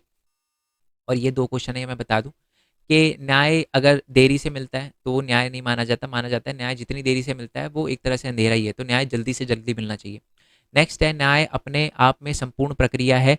फिर भारत में सामाजिक न्याय पर विशेष बल क्यों दिया गया है? क्योंकि भारत में आपको पता है कि एक टाइम पर समाज में भेदभाव होता था जाति वगैरह के नाम पे, तो इसकी वजह से इसी को ख़त्म करने के लिए भारत में सबसे इम्पोर्टेंट है कि सबसे पहले तो सामाजिक न्याय देना, क्योंकि आज भी कुछ जगहों पर समाज मतलब भेदभाव होता है जाति के नाम पे। ठीक है जी, आई होप ये बात आपको क्लियर हो गई हो, सारे के सारे एक एक क्वेश्चन आपको क्लियर हो गया हो। चलो जी, पहले क्वेश्चन से शुरू करते हैं। तो अधिकार क्या है और अधिकार के प्रकार बताइए। तो अधिकार है ना, वह मांग होती है, किसी भी व्यक्ति की वह मांगे जो सार्वजनिक कल्याण के लिए भी इंपॉर्टेंट होती है, जिसको समाज भी स्वीकार करे और साथ में जिसको सरकार भी स्वीकार करे, तो उसको कहते हैं हम अधिकार। मेरी बात समझ रहे हो? मान लो अगर कोई भी मेरी कोई भी डिमांड है, लेट्स अज्यूम, अगर वो डिमांड समाज भी बोल रहा है कि हाँ सही है और कानून भी मान रहा है कि वो सही है, तो वो अधिकार बन जाता है। क्लियर है? कोई दिक्कत है? जैसे कि मैं आपको एग्जांपल देता हूँ, क्या स्कूल से भागना मेरा अधिकार है? The answer is no. क्यों? क्योंकि अगर मैं स्कूल से भागूंगा तो सोसाइटी एक्सेप्ट नहीं करती, तो समाज भी एक्सेप्ट करना चाहिए ना, तो उसको ही हम अधिकार कहते हैं। अधिकार के कितने प्रकार होते हैं? तो अधिकार 3 प्रकार के होते हैं। प्राकृतिक अधिकार, जो जन्म से ही मिले हुए होते हैं हमें, जैसे जीवन का अधिकार, स्वतंत्रता और संपत्ति का अधिकार। नैतिक अधिकार वो होते हैं जैसे कि जो व्यक्ति के नैतिक भावनाओं से जुड़े हुए होते हैं, जैसे एक माता पिता का ये अधिकार है, ठीक है, मतलब कि वो अपने बच्चों मतलब कैसे सेवा करवा सके, उनका ये अधिकार है। ऐसा नहीं है कि आप अपने पेरेंट्स की रिस्पेक्ट नहीं करोगे, करनी है आपको, ये उनका अधिकार है कि उनकी आप रिस्पेक्ट करो। तभी आप थोड़ा ऊपर नीचे, थोड़ा सुर आपको बदलता है तो चाटे पड़ते हैं। क्यों? क्योंकि वो उनका नैतिक अधिकार है ना। और अच्छा व्यवहार रखना, सच्चा चरित्र रखना, दूसरों के प्रति आदर रखना, ये आपका नैतिक अधिकार है। ठीक है। आप है ना ऐसे किसी को रोड चलते किसी को गलत नहीं बोल सकते। क्यों नहीं बोल सकते? क्योंकि उसको नैतिकता का अधिकार है और आपको उससे ढंग से बात करनी पड़ेगी। कानूनी अधिकार क्या होते हैं? वो अधिकार जो आपको सरकार ने दिया उसको हम कानूनी अधिकार कहते हैं। मेरी बात समझ आ गई? नैतिकता का अधिकार दोबारा से समझा देता हूँ किसी को समझ ना आया हो तो। नैतिक अधिकार बेसिकली वो होते हैं जो आपकी भावनाओं से जुड़े हुए हैं। क्या मेरे पास ये अधिकार है कि आप मेरे से ढंग से बोलो? बिल्कुल अधिकार है, नैतिकता का अधिकार है ना? चलो जी, आई होप ये बात आपको क्लियर हो गई हो। नेक्स्ट आते हैं कि अधिकार हमारे लिए क्यों इंपॉर्टेंट है। बड़ी सिंपल है। ये लोगों की स्वतंत्रता और गरिमा बनाए रखते हैं और उनको सुरक्षा के लिए भी जो अधिकार है वो बहुत ज़्यादा इंपॉर्टेंट है। लोकतांत्रिक सरकार में को ढंग से चलाने के लिए भी अधिकार बहुत इंपॉर्टेंट है। व्यक्तियों की जो है वो प्रतिभा और क्षमता को विकसित करने के लिए भी अधिकार बहुत ज़्यादा इंपॉर्टेंट है। व्यक्तियों के संपूर्ण विकास के लिए जो अधिकार है वो बहुत इंपॉर्टेंट है। साथ में अधिकार रहित व्यक्ति बंद पिंजरे में पंछी के समान है। ओके जी, आई होप ये सारे के सारे पॉइंट आपको समझ आ गए हों। एग्जाम में है ना, वैसे याद होगा आपको, जब मैंने फर्स्ट पार्ट का वीडियो अपलोड करी थी तो मैंने आपको बोला था डिट्टो आंसर लिखना है, बट इसमें आपको आधी आधी लाइनें ऐड कर देनी है। कोई दिक्कत नहीं है, कर दोगे ना आप? मेरे को इतना पूरा विश्वास है कि आप बनाकर थोड़ा बहुत तो लिखोगे ही लिखोगे, क्योंकि डायरेक्ट 5 पॉइंट दे रखे हैं, बट इसमें आधी आधी लाइन जोड़ देना तभी, क्योंकि मेरा मोटिव आधा नंबर भी कटवा, मतलब मैं चाहता हूँ कि आपका आधा नंबर भी ना कटे, तो इसी के लिए थोड़ा सा आपको एक्स्ट्रा लिखना पड़ेगा इसके अंदर। बाकी समझ आ गया तो कोई दिक्कत ही नहीं है। तो यही है कि अधिकार होंगे तभी स्वतंत्रता बनी रहती है, अधिकार होगा तभी लोकतांत्रिक सरकार ढंग से चलती रहती है, लोग अपनी प्रतिभा को विकसित कर पाते हैं, है ना, उनका संपूर्ण विकास हो पाता है। और अगर अधिकार नहीं है तो वो एक पिंजरे में बंद पक्षी की तरह है। और मानव अधिकार की विश्वव्यापी घोषणा का वर्णन कीजिए। पहली तो बात तो मैं आपको बता दूं कि हर साल है ना, पूरा जो विश्व के समस्त देश है ना, वो मानव अधिकार दिवस मनाते हैं 10 दिसंबर को। 10 दिसंबर 1948 को हमारा ये जो राष्ट्रीय संयुक्त राष्ट्र संघ ने सामान्य सभा ने मानवाधिकार के सार्वभौमिक घोषणा को स्वीकार कर लागू किया था। मतलब मानवाधिकारों के बारे में उन्होंने बोला था कि मानवाधिकार जो होता है वो सब लोगों के लिए होना चाहिए। ठीक है जी। मानवाधिकार का मतलब क्या होता है? लोगों के पास अधिकार होने चाहिए और वो सबके पास होने चाहिए, हर देश के लोगों के पास मानवाधिकार होने चाहिए। ठीक है, 10 दिसंबर 1948। एग्जाम में 1 नंबर का एमसीक्यू भी आ सकता है। ओके। अधिकार के साथ है ना हमारे कुछ कर्तव्य भी होते हैं, जैसे कि आपको पता है कि सरकार ने हमें कुछ अधिकार दे रखे हैं, बट उसके साथ हमारे कुछ कर्तव्य भी हैं। ठीक है। ये बात है, जैसे कि मैं आपको एग्जांपल देता हूँ कि हमें अधिकार है, ठीक है, बट उस अधिकार, जैसे अपनी बात रखने का क्या मेरे को अधिकार है? बिल्कुल अधिकार है, बट उसके साथ कर्तव्य भी है कि मैं अपने देश के लिए कुछ गलत ना करूँ। ठीक है। क्या मेरे को पॉलिटिकल लीडर को क्रिटिसाइज़ करने का अधिकार है? बिल्कुल है, बट मेरे को ये भी ध्यान रखना है कि उससे मेरे देश की गरिमा पे कोई आँच ना उठे, है ना? तो यही है कि बेसिकली जो कर्तव्य होते हैं, वो अधिकार के साथ-साथ चलते हैं। अगर आपको अधिकार दिए गए हैं, तो आपको कुछ कर्तव्यों का भी पालन करना पड़ेगा। आपको ये ध्यान रखना पड़ेगा कि आपके जो अधिकार है, वो दूसरे के अधिकारों का हनन ना करे और ना ही आप अपने अधिकारों का दुरुपयोग करो। ठीक है जी? और इसी वजह से आपको पता ही है कि अधिकार जो है वो हमारा अधिकार के साथ हमारे कुछ मौलिक कर्तव्य भी आते हैं और कर्तव्य जो होते हैं वो 2 टाइप के होते हैं, एक तो नैतिक कर्तव्य, एक कानूनी कर्तव्य। जैसे राष्ट्र संविधान का सम्मान करना, राष्ट्र ध्वज का, राष्ट्रगान का सम्मान करना, है ना? कानून की व्यवस्था बनाए रखना, राष्ट्र संपत्ति की सुरक्षा करना, ये आपका कानूनी अधिकार है। नेक्स्ट है कि नैतिक अधिकार क्या कहता है कि अपने परिवेश को साफ-सुथरा रखना, है ना? अपने माँ-बाप की सेवा करना, है ना? और जो सामाजिक नियम होता है उनका पालन करना, परिवार की आवश्यकताओं को पूरा करना, ये आपके नैतिक कर्तव्य होते हैं, जो आपके भावनाओं से जुड़े हुए होते हैं। नेक्स्ट आते हैं कि कानूनी अधिकार और राजसत्ता में संबंध बताइए। देखो सिंपल सीधी बात है, जो सरकार होती है ना, वही कानूनी अधिकार देती है। ओके, देखो यही लिखा हुआ है, कानूनी अधिकार अर्थात वैध अधिकार जिन्हें राज्य सरकार ने कानूनी मान्यता दी है, ठीक है? और कानूनी मान्यता से यकीनन हमारे अधिकार को समाज में खास दर्जा मिलता है। अगर देखो कोई अधिकार है, वो कानूनी अधिकार नहीं है, तो उसका कोई फ़ायदा नहीं है ना। कानून जब तक उसको आपके अधिकार को अधिकार नहीं मान रहा, तब तक कोई फ़ायदा नहीं है। तो इसलिए जब तक किसी अधिकार को कानूनी अधिकार की मान्यता ना मिल जाए, वो अधिकार जो है, वो एक खास दर्जा कभी हासिल नहीं कर पाती, ठीक है?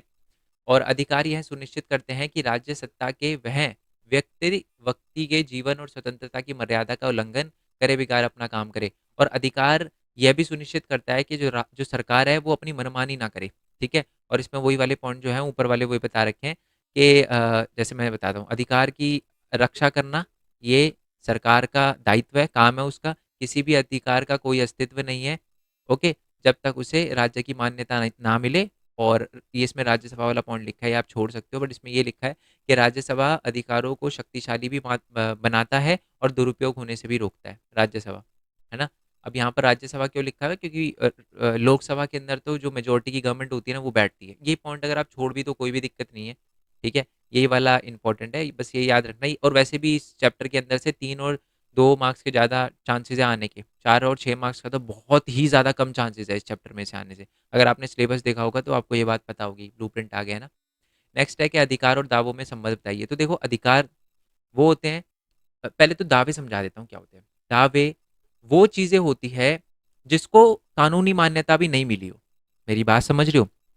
जैसे कि जो अभी कन्फर्म नहीं है, ठीक है? जो चीज़ें अभी कन्फर्म नहीं है, वो होता है दावा। जैसे कि मान लो लेट्स अज्यूम मैं बोलता हूँ स्कूल से भागने ऐसे नहीं, इसको इस तरीके से ईज़ी वे में समझाता हूँ आपको। दावे का मतलब होता है मैंने बोला यार ये चीज़ मेरी है, मैं साबित नहीं कर पा रहा अभी, तो वो सिर्फ़ एक दावा है। बट अधिकार वो होता है जो कन्फर्म होता है, जो सरकार से मिल चुका है आपको। और दावे वो होते हैं जो अभी अब सर जो अधिकार आपको अभी तक सरकार से मान्यता जिनकी नहीं मिली वो दावे हैं। और अगर मान्यता मिल जाती है, तो वो आपके अधिकार बन जाते हैं, ठीक है? जैसे कि मैं बोलूँ कि बोलूँ क्या यार, पढ़ के समझ आ ही जाएगा आपको और वैसे भी मैं अभी समझाने की स्थिति में नहीं हूँ, जैसे पता ही है आपको, बट फिर भी बता देता हूँ, सभी दावे अधिकार नहीं होते, परंतु सभी अधिकार दावे होते हैं, ठीक है? जैसे मैं बोल दूँ स्कूल से भागना मेरा अधिकार है, क्या ये मेरा अधिकार है? नहीं, ये मेरा दावा है, मैं बोल रहा हूँ, अभी इसको कानूनी मान्यता नहीं मिली है, समझ गए ना आप? तो दावे वो अधिकार होते हैं जिनको अभी तक मान्यता नहीं मिली होती और अधिकार वो दावे होते हैं जिनको मान्यता मिल चुकी होती है। कानूनी मान्यता मिल चुकी होती है। आई होप ये बात आपको समझ आ रही हो, नहीं समझ आया 2 मिनट पीछे करके दोबारा से सुनना जो मैंने बोला है। कानून जो अधिकार होते हैं, वो अधिकार वो दावे होते हैं जिनको कानूनी मान्यता मिल जाती है और दावे वो अधिकार होते हैं जिनको कानूनी मान्यता नहीं मिली होती, या सिर्फ़ वो एक दावे ही होते हैं। ठीक है? चलो, अब मानवाधिकार के बारे में, मानवाधिकार में क्या-क्या चीज़ें आती है, मैं आपको बता दूँ। अभी है ना, कुछ टाइम में हमें ये वाले सारे के सारे अधिकार जो हैं, उसको मानवाधिकार की कैटेगरी में डाला गया है। जैसे स्वच्छ वायु, सुरक्षित पेयजल, टिकाऊ विकास का अधिकार है, हमें सूचना का अधिकार का दावा है, महिला सुरक्षा का अधिकार है। ये सारे के सारे अधिकार जो हैं, इन्हीं 30-40 सालों में मिले हमें। मानवाधिकार की कीमत, यानी मानवाधिकार में हमें क्या-क्या चीज़ें जो है वो याद रखनी है कि मनुष्य का सतत जागरूकता, मनुष्य का को जागरूक होना बहुत ज़्यादा इम्पोर्टेंट है। किसी भी व्यक्ति को मनमाने ढंग से आप गिरफ्तार नहीं कर सकते। ये बता रखे हैं मानवाधिकार में क्या-क्या चीज़ें आती है। ठीक है? उसको अगर पकड़ भी रहे हो तो उसको बताना पड़ेगा कि आप क्यों पकड़ रहे हो उसको। अपराधी से अपराध की स्वीकृति करने के लिए आप उसको मार नहीं सकते। अधिकार के लिए यह आवश्यक है कि वह सतर्क रहे, अपनी आंखें खुली रखे और अपने अधिकार और स्वतंत्रता की रक्षा के लिए हमेशा जागरूक रहे। तो नागरिक जब तक सतर्क नहीं होगा, नागरिक जब तक जागरूक नहीं होगा, तो उसके अधिकार को वो कभी नहीं ले पाएगा। नेक्स्ट वाले क्वेश्चन पे आते हैं। राजनीति अधिकार बताइए। तो बड़ा सिंपल है, राजनीति अधिकार क्या है? राजनीतिक अधिकार क्या है? वोट डाल सकते हो, आप इलेक्शन में खड़े हो सकते हो, आपको अभिव्यक्ति की आज़ादी है, आप अपनी बात जो है वो बता सकते हो, ये सारे के सारे हैं। नेक्स्ट है कि अधिकार कहाँ से आए हैं? प्राकृतिक अधिकार होते हैं जो आपको जन्मजात मिले हुए हैं, उसी को ही हम अधिकार, बेसिकली कुछ प्राकृतिक होते हैं और कुछ को हमारे संविधान में लिखा गया है। ठीक है, चलो नेक्स्ट आते हैं कि ये बहुत इंपॉर्टेंट क्वेश्चन है, ध्यान से सुनना। ऊपर भी एक नागरिकता की डेफिनेशन, अच्छा ओके दे रखे हैं। नागरिकता क्या है और आप नागरिकता कैसे ले सकते हो? नागरिकता का मतलब क्या होता है? नागरिकता से अभिप्राय एक राजनीतिक समुदाय की पूर्ण और समान सदस्यता से है जिनमें कोई भेदभाव ना हो। क्या मैं भारत का नागरिक हूँ? यस। क्या आप भारत के नागरिक हो? यस। क्या जो सरकार है वो आप में और मेरे में भेदभाव कर सकती है? द आंसर इज नो, क्योंकि हम दोनों के पास समान सदस्यता है। ठीक है। एक देश के अंदर आप एक देश की सदस्यता कैसे ले सकते हो? या तो जन्मजात आप वहां पर पैदा हुए हो तब ले सकते हो, एक है वंश द्वारा। आपके माता या पिता में से अगर एक फैमिली मेंबर भारतीय है तो आपके लिए बहुत आसान है नागरिकता लेना। ठीक है। नेक्स्ट है पंजीकरण द्वारा। पंजीकरण द्वारा कैसे? आप भारत में अगर मान लो आपका आप है ना मूल निवासी हो भारत के, जैसे आपके पेरेंट्स जो है वो अमेरिकन है, लेट्स अज्यूम, बट आपके पेरेंट्स के पेरेंट्स जो थे ना वो इंडियन थे, फिर वो वहां पर गए अमेरिका के अंदर और फिर जो बच्चे हुए वो भी अमेरिकन थे। ठीक है, बट कहलाएंगे तो वो इंडियन अमेरिकन ना। तो उसके बाद उन्होंने क्या किया कि मान लो आप उसके बाद भारत आते हो, आप बोलते हो कि मैं मूल निवासी तो भारत का ही हूँ, मैं ऑल्दो अमेरिका में रहता था, फिर यहाँ पर आप 7 साल अगर बिताते हो तो आपको भारत की नागरिकता मिल सकती है। नेक्स्ट है प्राकृतिक तौर पे। प्राकृतिक तौर पे क्या मतलब है कि आपको मतलब सरकार खुद मौका देती है। अगर आप बाकी कलाओं में अच्छे हो ना तो आपको सरकार खुद मौका देती है कि आप आके यहाँ के नागरिक बन सकते हो, ऐसे नागरिकता मिलती है। ठीक है, मैं आपको बता दूं, वो किसी भी तरीके, या तो विज्ञान में अच्छे हो या दर्शन में अच्छे हो, कला में या साहित्य में या विश्व शांति में आपने कुछ काम किया हो, तो ऐसे लोगों को है ना बहुत आसानी से प्राकृतिक तरीके से नागरिकता मिल जाती है। ठीक है जी, चलो नेक्स्ट वाले क्वेश्चन पे आते हैं कि शरणार्थी का मतलब क्या होता है। देखो वो लोग जिनके देश में कुछ प्रॉब्लम चल रही होती है और जो अपना घर नहीं लौट सकते अपने घर किसी भी वजह से, वो शरणार्थी होते हैं। जैसे कि तालिबान के रूल में बहुत सारे सिखों और हिंदुओं को फिर वो अफगानिस्तान से इंडिया आना पड़ा, तो वो क्या है? वो शरणार्थी है, वो अपने देश जा नहीं सकते क्योंकि आतंकवादी है वहां पर। तो प्रवासी का मतलब क्या होता है? जो काम की तलाश में एक जगह से दूसरी जगह जाते हैं उनको प्रवासी कहते हैं। ठीक है, चलो। और देखो प्रवासी जो है काम की तलाश में जाते हैं, ये अपने जीवन के लिए जाते हैं शरणार्थी।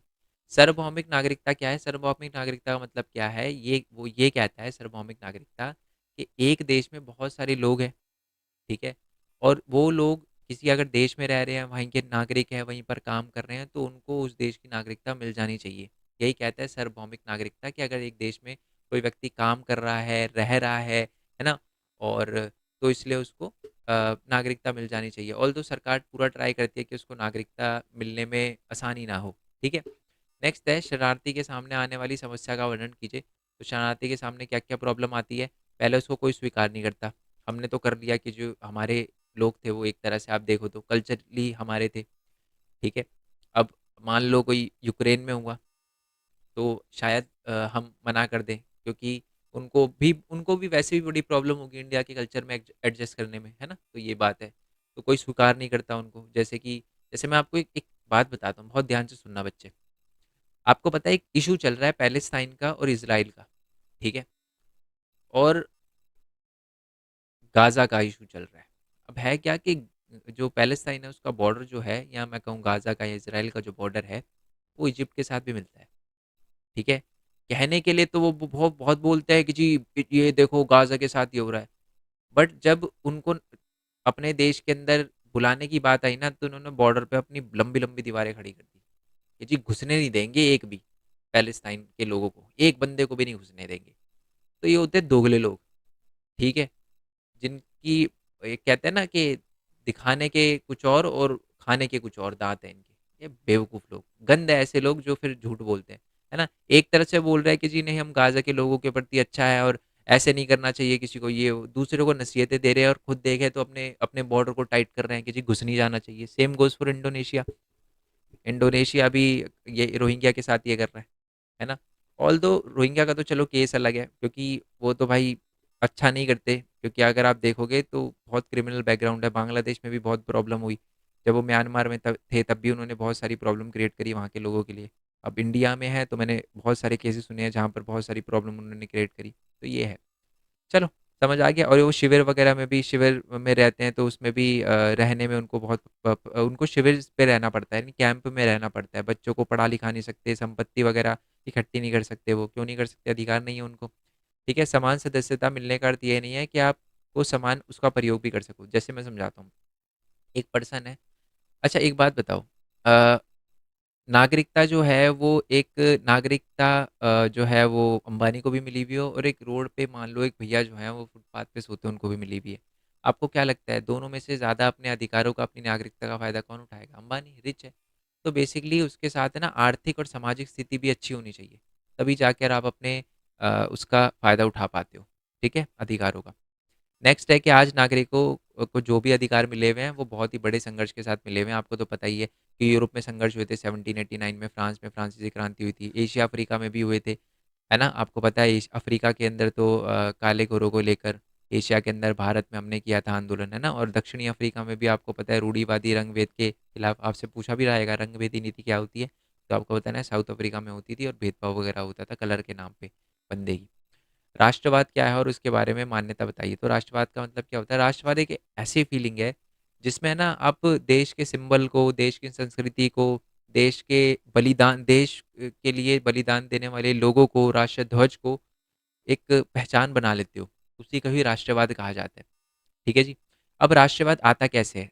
साझे विश्वास से। इंडिया जो है वो एक राष्ट्र है। क्यों? क्योंकि हमारा साझा विश्वास है बहुत सारी चीज़ों पर, बहुत सारी क्या, ऑलमोस्ट देश के मामले में बहुत चीज़ों पर हम सबका साझा विश्वास है ना? नेक्स्ट है कि इतिहास भी हमारा सेम है। ओके। भू क्षेत्र भी राष्ट्र निर्माण करता है, एरिया भी एक राष्ट्र आपको जैसे कोई चाइनीज इंडिया के बॉर्डर के अंदर घुसता है ना? तो आधे इंच के लिए हमारे सोल्जर जो है वो लड़ने लग जाते हैं कि भाई आधे इंच भी नहीं घुसोगे तुम, है ना? क्यों? क्योंकि ये कि हमारी एक साझी पहचान है, एक तरह से एक हमारा भू क्षेत्र है, ये राष्ट्रवाद बढ़ाता है ना? नेक्स्ट है कि और जबकि आप देखोगे ना वो एरिया खाली है फिर भी हम नहीं आने देंगे। क्यों नहीं आने देंगे? एक राष्ट्रवाद है। अब वो सिर्फ मिट्टी नहीं है, वो देश है हमारा, वो राष्ट्र है, भारत देश है हमारा, राष्ट्र है। नेक्स्ट है कि साझे राजनीतिक दर्शन। हम सारे चाहते हैं कि भारत में लोकतंत्र हो, धर्मनिरपेक्ष हो, उदारवाद हो। तो ये जो साझे मूल्य है ना जिसमें हम सारे विश्वास रखते हैं, वो भी एक तरह से राष्ट्रवाद को बढ़ावा देते हैं। और साझी राजनीतिक पहचान, साझी राजनीतिक पहचान यानी झंडा वगैरह, हमारी भाषा वगैरह, हमारी जातीय वंश तो नहीं, ये जातीय वंश नहीं, बट हमारी मतलब कुछ कॉमन चीज़ें, हमारी राजनीतिक पहचान में आप राष्ट्रगान लगा सकते हो, है ना? राष्ट्रगान सबका सेम है, भारत में अलग थोड़ी ना है किसी का, समझ लो, एक ही है। हमारा राष्ट्र ध्वज भी एक ही है। ओके, चलो। ओके, नेक्स्ट वाले क्वेश्चन पे आते हैं। बहुत इंपॉर्टेंट क्वेश्चन है। राष्ट्रवाद ने राज्य को तोड़ा भी है और जोड़ा भी है। इसका क्या मतलब है? मैं आपको बता दूं, राष्ट्रवाद की भावना की वजह से है ना, ऑब्वियस सी बात है। जोड़ा कैसे है? भारत को जोड़ा है ना? भारत को कैसे जोड़ा है? भारत को आज़ाद करवाने में राष्ट्रवाद ने बहुत ज़्यादा अहम भूमिका निभाई थी। ओके। बट बहुत सारे देश राष्ट्रवाद की वजह से टूटे भी हैं। कैसे? क्योंकि यूरोप में ना बहुत सारे ऐसे देश थे, जैसे इटली हो गया, क्लास 10 में पढ़ा भी होगा आपने, जर्मनी हो गया। तो वहाँ पर जो है वो बहुत सारे अलग अलग टूट गए थे। वो खासकर इटली 7 अलग अलग पार्ट में बटा हुआ था ना, क्लास 10 में पढ़ा होगा आपने। तो अलग अलग पार्ट में बटा हुआ था, और उसके बाद वो अलग अलग राज्य बन गए उसके, अलग अलग, है ना? तो बेसिकली तोड़ा भी है और जोड़ा भी है। जैसे मैं, ओके, दोबारा से समझाता हूँ ये। इटली है ना, पहले छोटे छोटे अलग अलग पार्ट में बटा हुआ था। बाद में राष्ट्रवाद की भावना जागी और उन्होंने एक बना दिया इटली को। तो जोड़ा है ना उसने। तोड़ा कैसे है कि एक है ना, एक एम्पायर होता था जिसको कहते थे ऑटोमन एम्पायर, है ना? तुर्की के अंदर था, उसमें बहुत ज़्यादा अलग अलग कंट्री आती थी, तो उन सब में अलग अलग कंट्रियों में राष्ट्रवाद जागा और उन्होंने अपनी अलग अलग कंट्री बना ली। जैसे रोमानिया, बुल्गारिया, एस्टोनिया, ये पहले सारे के सारे जो है वो बल्कान्स के अंदर आते थे, हमारे उसके अंदर आते थे, ऑटोमन एम्पायर के अंदर। बट उनमें राष्ट्रभाग जागा और उन्होंने अलग अलग अपना अलग अलग देश तोड़ लिया, अपना अलग अलग देश बना लिया। कुछ लोग बोल सकते हैं कि सिर्फ भारत भी इसका एक एग्जाम्पल ले सकते हो, क्योंकि पाकिस्तान भी हमसे टूटा है। देखो, वो राष्ट्रवाद की वजह से नहीं टूटा, वो तो धर्म की वजह से है, वो तो अलग केस है ना?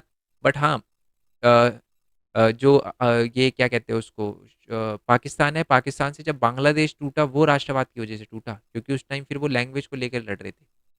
राष्ट्र की पहचान कभी भी धर्म नहीं हो सकता, याद रखना ये बात। राष्ट्र की पहचान कभी भी धर्म नहीं हो सकता। अगर देखो, आप देखो, पाकिस्तान के टुकड़े हो चुके हैं जो धर्म के नाम पे बना था, और भी टुकड़े होंगे, ये गारंटी है, लिखवा के ले लो। तो वो देश जो जिसकी पहचान धर्म से होती है ना, जो जो धर्म के उस पर खड़ा हो, उसको दिक्कतें फेस करनी पड़ती है आगे। समझ रहे हो? चलो, नेक्स्ट है राष्ट्रवाद के मार्ग में आने वाली कठिनाई बताइए। सबसे पहले तो राष्ट्रवाद को क्या क्या चीज़ें रोकती है, मतलब लोगों में राष्ट्रवाद की भावना पैदा होने में क्या क्या प्रॉब्लम आती है। पहला तो सांप्रदायिकता, लोग धर्म के मामले में आपस में बटे हुए हैं, तो कभी राष्ट्रवाद नहीं आ पाता, इकट्ठे नहीं हो पाते। जातिवादी की वजह से वो इकट्ठे नहीं हो पाते। क्षेत्रवाद, लोग राष्ट्रवाद कम क्षेत्र अपने इलाके, जी मैं पंजाब से, मैं हरियाणा से, मैं यूपी से, मैं दिल्ली से, मैं तमिलनाडु से, ना मैं कर्नाटका से, ये वाला चल रहा है, तो क्षेत्रवाद है, राष्ट्रवाद कम है। भाषावाद है, भाषा को लेकर भी, जो हिंदी, जी मैं अपने मलयालम में, अपनी तमिल में, अपनी सारी लैंग्वेज ही इंडिया के लिए इंपॉर्टेंट है। बट भाषावाद है ना, हम सब इकट्ठे नहीं हो पा रहे, है ना। हम समझते हैं कि जी हिंदी वाले अलग हैं, तमिल वाले अलग हैं, बंगाली वाले अलग हैं, है ना। मतलब कुछ कुछ लोग, ऐसा नहीं है कि सारे लोग, मैं पॉइंट वाइज बता रहा हूँ आपको इसलिए, या जो आंसर लिखना है। नस्लवाद का मतलब होता है कि वही, कि जी ये अलग है, मैं अलग हूँ, है ना, ये काला है, ये गोरा है, हम दोनों अलग अलग हैं, तो इसी वजह से भी फिर राष्ट्रवाद नहीं आ पाता, इकट्ठे नहीं हो पाते। राष्ट्रवाद का मतलब होता है एक तरह से इकट्ठी पहचान, एकजुट होना। तो ये चीजें हैं जो बंदों को एकजुट नहीं होने देती। ठीक है। आत्मनिर्णय का सिद्धांत, आत्मनिर्णय का सिद्धांत ये कहता है कि हर देश को अपने भविष्य को तय करने का पूरा पूरा अधिकार होना चाहिए। इसको ही आत्मनिर्णय का अधिकार कहते हैं। आत्म, खुद में, निर्णय लेना। तो राष्ट्र के जो भी बड़े बड़े वो होते हैं ना, काम होते हैं, या बड़े बड़े जो भी भविष्य के जो भी लेने होते हैं, क्या लेने होते हैं वो, एक तो यार मेरा दिमाग इतना घूम रहा है इस टाइम। तो जो डिसीजन लेने होते हैं, वो सारे डिसीजन जो होते हैं उस देश के हाथ में ही होने चाहिए, वही कहलाता है आत्मनिर्माण। ठीक है, चलो जी, आई होप आपको क्लियर हो गया हो। नेक्स्ट है राष्ट्रवाद और बहुलवाद में क्या अंतर है। ये बड़ा बहुत इंपॉर्टेंट है बच्चे, ध्यान से सुनना।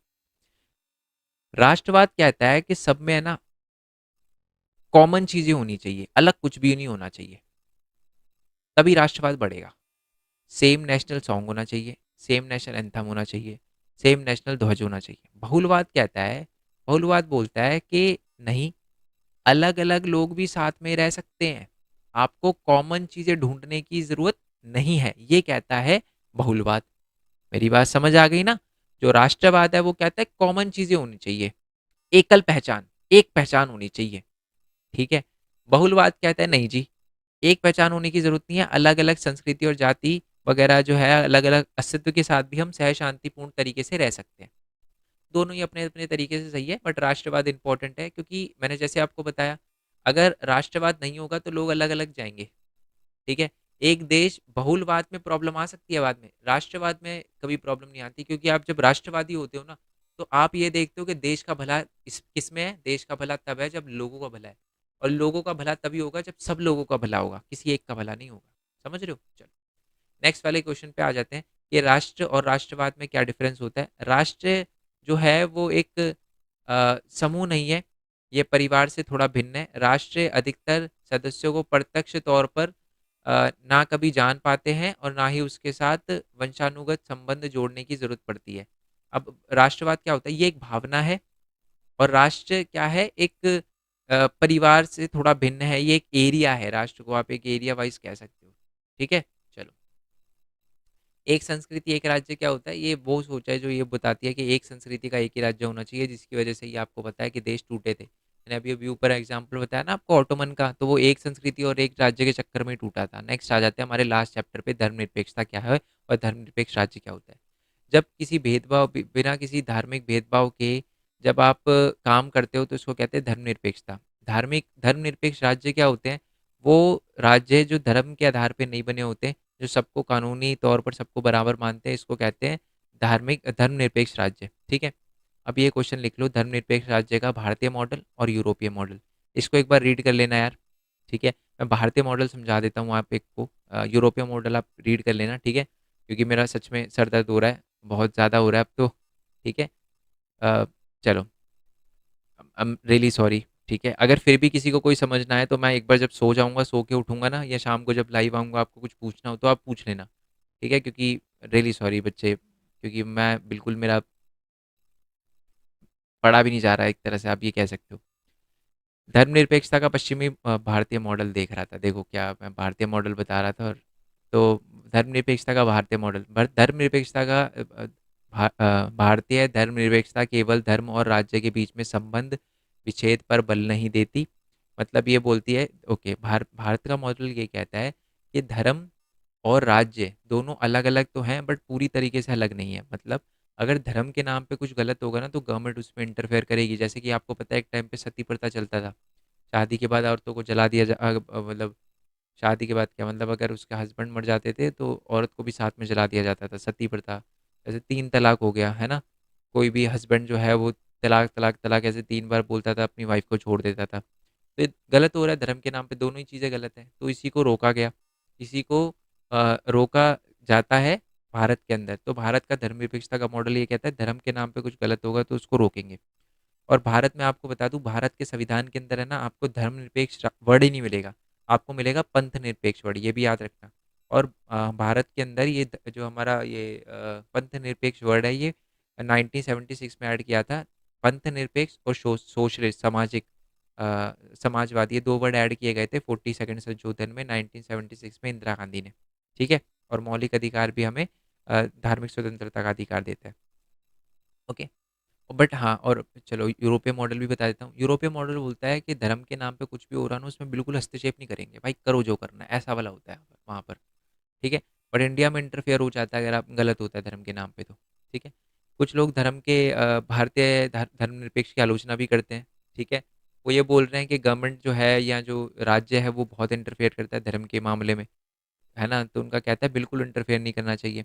नेक्स्ट है कि अल्पसंख्यक अधिकार की पैरवी करता है, सिर्फ अल्पसंख्यकों की ही सुनता है, कुछ लोग ये भी बोलते हैं। वोट बैंक की राजनीति को बढ़ावा देता है भारत का धर्मनिरपेक्षता भारत की धर्मनिरपेक्षता। नेक्स्ट है अतिशय हस्तकार, मतलब ये मैं आपको बताता हूँ, हस्तक्षेपकारी, ये बहुत ज़्यादा इंटरफेयर करता है धार्मिक मामलों में। लास्ट क्वेश्चन, ये हमारी धार्मिक स्वतंत्रता का अधिकार है, जो हमने फर्स्ट बुक में देख ही लिया था। पीडीएफ का लिंक आपको नीचे डिस्क्रिप्शन में मिल जाएगा। ओके। एंड यहाँ पर आ जाना लाइव, मैं सारे के सारे एक बार, अगर आपको फिर भी इसमें कोई दिक्कत है, वैसे मैं पीडीएफ वगैरह जैसे मैंने बोला एक बार रीड कर लोगे तो क्लियर हो जाएगा। फिर भी अगर कोई दिक्कत है तो मेरे को बता देना, हम लाइव लेंगे वहाँ पर, सारी की सारी चीज़ें डिस्कस कर लेंगे। ओके। बाकी पिक्चर बेस्ड क्वेश्चन में डाल दूंगा। मिलते हैं जी नेक्स्ट वीडियो में, तब तक के लिए थैंक यू सो मच। जय हिंद, जय भारत, वंदे मातरम। Thanks for support. Bye bye.